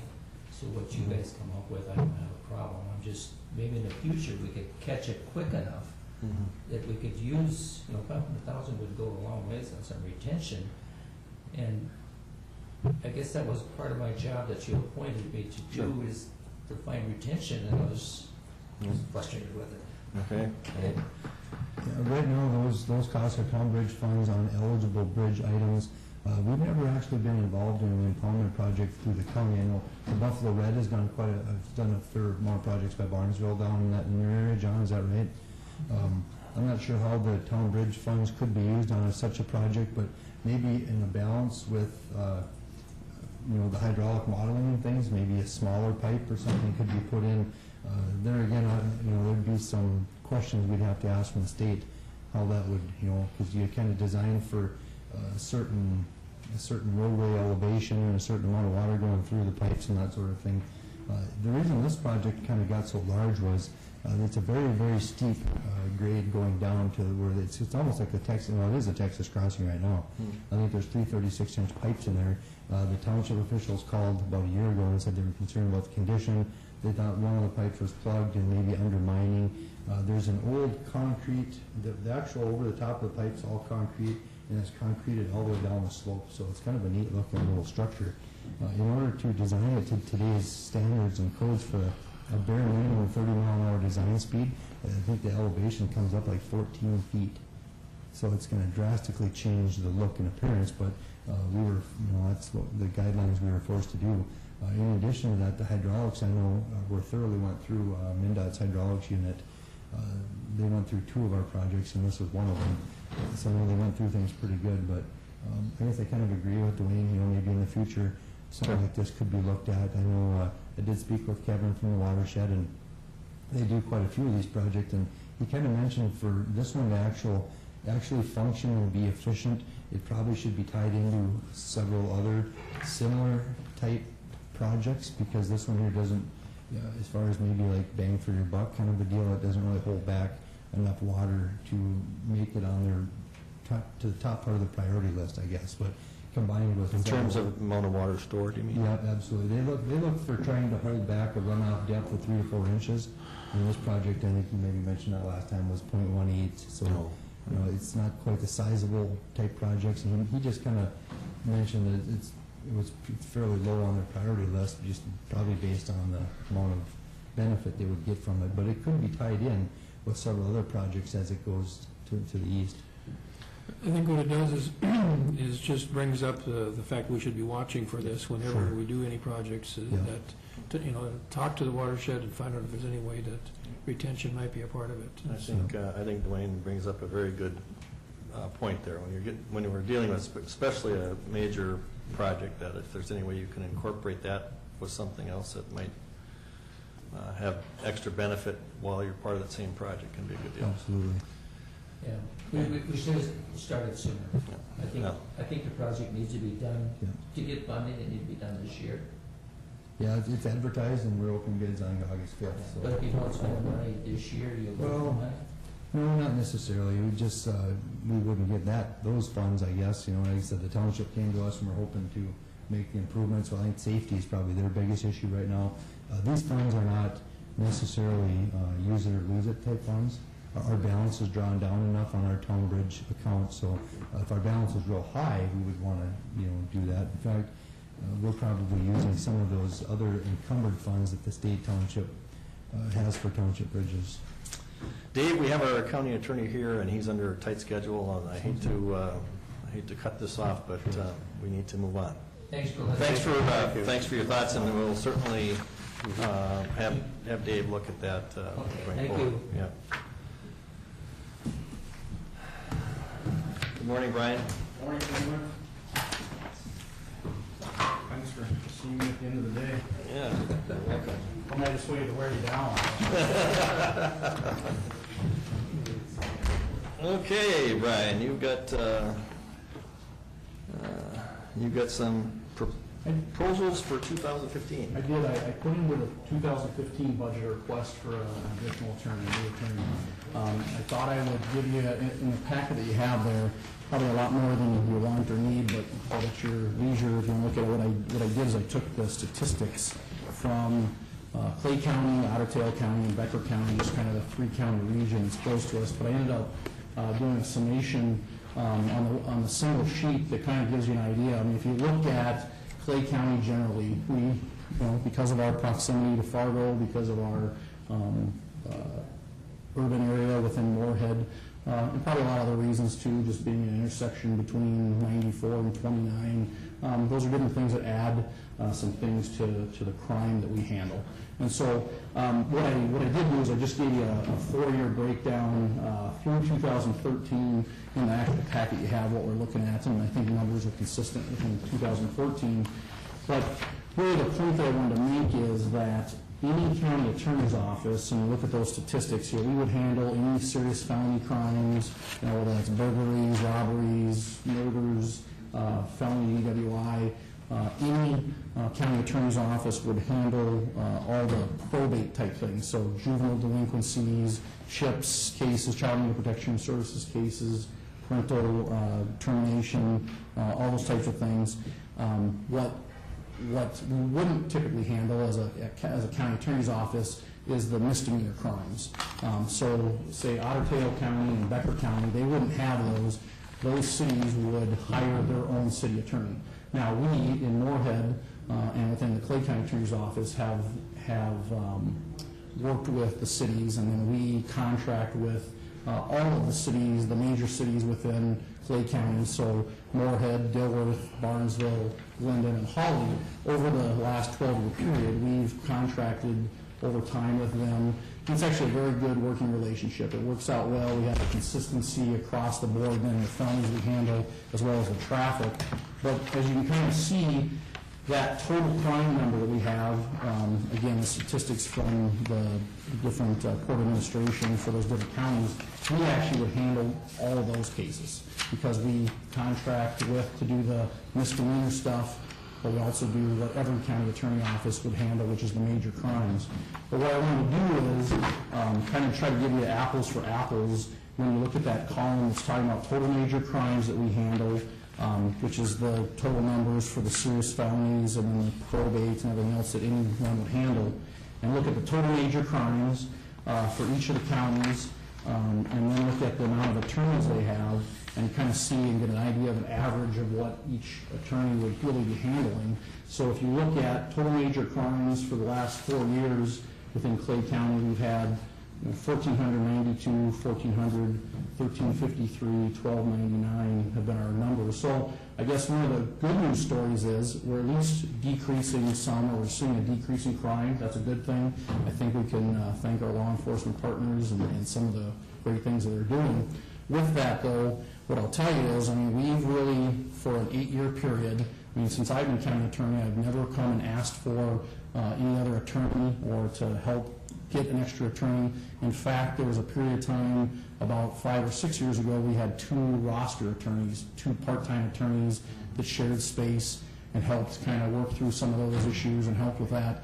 And as they moved on, we didn't fill it because of the budget bill crisis or budget restrictions we had, and really kept everything pretty lean, I would say. But if you look at really what that comes out to be, then with the Moorhead contract, in others, they pay for 2 attorneys and two legal assistants. So they're paying for 4 staff, but specifically 2 attorneys. So we get about $300,000 per year from Moorhead. So, but if you look at beyond that, then the attorneys that we have that are handling major crimes, then on average they're handling a pretty large amount when you compare it to other similar counties around us. So on average they're handling, say, 248, 233 as of 2013, 216. But if you look at, say, Otter Tail, they've consistently held within about 140, 350. And if you look, actually, I think Otter Tail, the reason I even wanted to talk to you about it and propose getting another attorney, in 2012, they still had 6 attorneys that were handling major crimes, and then they've added a new attorney. So they now have 7 attorneys handling major crimes, and really brought their averages down to about, again, that 143 number, which is pretty, I think, reasonable where we probably want it. We're well above that. I think it shows a couple things. One, I think we've served the taxpayers well. I think we're doing the right things. I think we have a hardworking staff that we can all be proud of and doing the right work as far as really monitoring and watching what our taxpayer dollars are going towards. But I think in the end, when we look at it, it really is some numbers that are starting to increase to a level where it's difficult to manage, and it really leaves, I think, attorneys, they're sometimes in the triaging cases instead of really being able to concentrate on those serious felonies and give them the time they need. So that's, I think, where we're kind of at that balancing point where we don't want to keep increasing or keep looking at that number being higher, and when you compare it to other similar counties where they have 6 attorneys but a smaller portion, I think it's probably the right time to come before you and ask for that additional attorney. So I know that it's, I've considered and looked at the numbers. I know that it's a big budgetary piece, but I think that it's probably the right time, and the fact that we haven't really looked to increase over the last 8 years, and really instead have been making money by working with Moorhead and having a contract, I think it's the right time to come before you and ask for that. So I thought I would put all that together for you for your consideration to look at, and hopefully you'll consider that as a budgetary item for 2015. So the only other piece I had then too, there is a separate contract in there dealing with a approximately $12,000 request for a new copier. We haven't had a copier, or a new copier in 8 years. This would be a request for a color copier. We currently use a printer to do color printing. If you look at the big pieces that I looked at when I talked to the individual, we currently pay if you look at the top on the sheet, we pay an annual maintenance fee of $2,872 per year for maintenance of our copier. And so the real issue is, if you look at, yes, there's there's 2 different copiers that were proposed. I put in for the higher amount one just because that's actually more in line with the page amount that we currently get. We look to get a lot, heavy copier use, and so it's a 55 page per minute versus 45 page. And so when I asked them what we were currently at, we're closer to that 55 page, 53 page per minute style printer. But we didn't 8 years ago get a color one. I wish we would have probably proposed back then. But so per year with that maintenance contract, where it would come at $849, we'd be saving $2,023 or $2,031 per year just on maintenance alone. And then on the bottom is the other piece, the printer that we currently use is an HP printer. And I think probably we talked to Tim Vint too, the copier salesman who talked to me, I know works a lot with Tim. Our color printer is one that is probably a pretty expensive item to use. So what he was pointing out is that the HP color printer costs about 10 cents per print, and we print out, and so nowadays with the way the world works, like when we print out photos don't come anymore on a photograph or whatever else. We print them out, they're all digital and they're color printings. So we go through a pretty good amount of color by printing those out for trials typically. And so where he was estimating with 10 cents per print versus what it comes in nowadays, we could be saving somewhere around $250 to $300 per month potentially by replacing that printer and just having, say, a black and white one and using that higher speed color copier. So, I can't say for sure, but I think that at a minimum, with the savings from the contract, the maintenance contract, and let's say if it even came at $200 per month, that's another, say, $2,000 to $2,400 a year that we might be saving. It seems, in my mind, as I look at it and knowing that it's an older item and paying that larger amount for a maintenance contract, that maybe it was time to start looking at a color copier and potentially within, say, 2-3 years, we're really probably making our money back. So that's why I asked them to take a look at those things, put it together, and I would at least propose it. So that's a piece that's in my budget. So Brian, I see here you have the purchase price of the $12,672. Correct. And then part is that a direct purchase outright price? That was a direct purchase outright price. We purchased our other one before. He gave me a price for a lease. I didn't really talk to him about leasing. I never leased before, so I don't know. We don't fall within, I think there's a replacement, I know we got it separate with computers and everything else, but I don't think we fall within Well, in a sense, a lease could kind of act kind of like an internal service fund. In other words, you're paying so much a year over a period of time. Right. And then, the thing is if you would need to be consistent, the next time you'd go to do this, you'd do another lease as well. It would bring your annual numbers down. Sure. But the question would become, on that 60-month lease, how does the annual maintenance contract change from year to year? Because between those two items, we could, it's possible that you could see a significantly less impact to an annual budget, because quite frankly, I think our board would be of the opinion that if we're going to buy a $12,672 printer for you, we need to start doing like we do with everybody else and put them on the schedule to be replaced. Right. And so now you're coming up with cash up front to pay the 12, plus then you're going to have to put something in your budget annually to replace it. So the question would be would the lease just work as good, if not better, than those combinations? Yeah, I originally I've never been at a lease before, and he just brought it up, and he actually put that in there, or maybe it's an idea. Leases are common in a lot of businesses. Sure. Absolutely. I could sure go back to him and ask him that exactly. Yeah, we got time to research it. Brian, we can have somebody else research it as well. But oftentimes when you, like a 60-month lease, that 841 contract you have might only be good for the first year or something, and it slowly escalates. So you got to take all that into consideration. Sure. But I think I think we know what you want, and we can kind of help try to look at alternatives. The main thing is you wanted a copier on there that works. Right, I think we're just at that point. I mean, we're definitely doing some maintenance on it. I think we're getting our $2,800 worth, that's for sure. It's, as with all pieces of equipment, they start to fade or need more work, and so I just thought it might be the right time to, maybe it's not the right time to come in and ask an also about turning, but it's just, it's something that we've been looking at and thought it might be the right time to get a bid and get it in front of the board.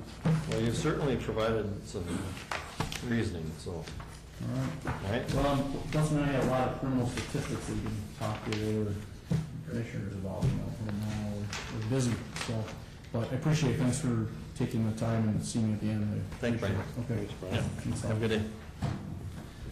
Brian, the last thing we have on our agenda today was your report. Oh. I think we got through all the other committee reports, yours. Yeah. We can, we'll be within a minute here. Thank you, Mr. Chair. Some things have gone on, I guess this last week. I met with Rhonda on that reorganizational chart. I think she's got a good idea there going forward. I don't think you're going to lose service. I don't think you're going to enhance service, and that's what we talked about, because those lead ones will be able to be on the floor, so to speak, helping the employees answer their questions immediately, and I think that's going to get better service all the way around. We had a meeting on a right of entry meeting with the diversion over at City Hall, talked a little bit about that. We had the evening meeting that's been talked about with the city, and my compliments to the chair for suggesting that. I think it was a real good idea, but it was your Commissioner Campbell was the one that suggested that, and I think everybody has agreed that it's a really good idea to keep with that. So that was a good idea. I didn't attend this, but I went over and introduced the instructor. Last year we had some personal training for our employees, and it went really over well. So we had another, it's the Sheriff's Association sponsors this.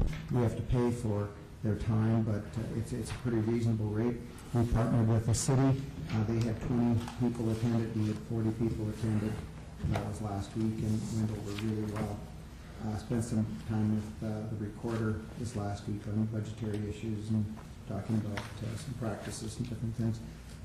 Personal evaluations are constant. I had another one of those. Your assessor evaluated. She's already been here 2 years. It goes by pretty fast. We had the diversion administrative meeting last Thursday morning. I had visit administrative advisory meeting. We had the central administrative managers meeting on Thursday as well.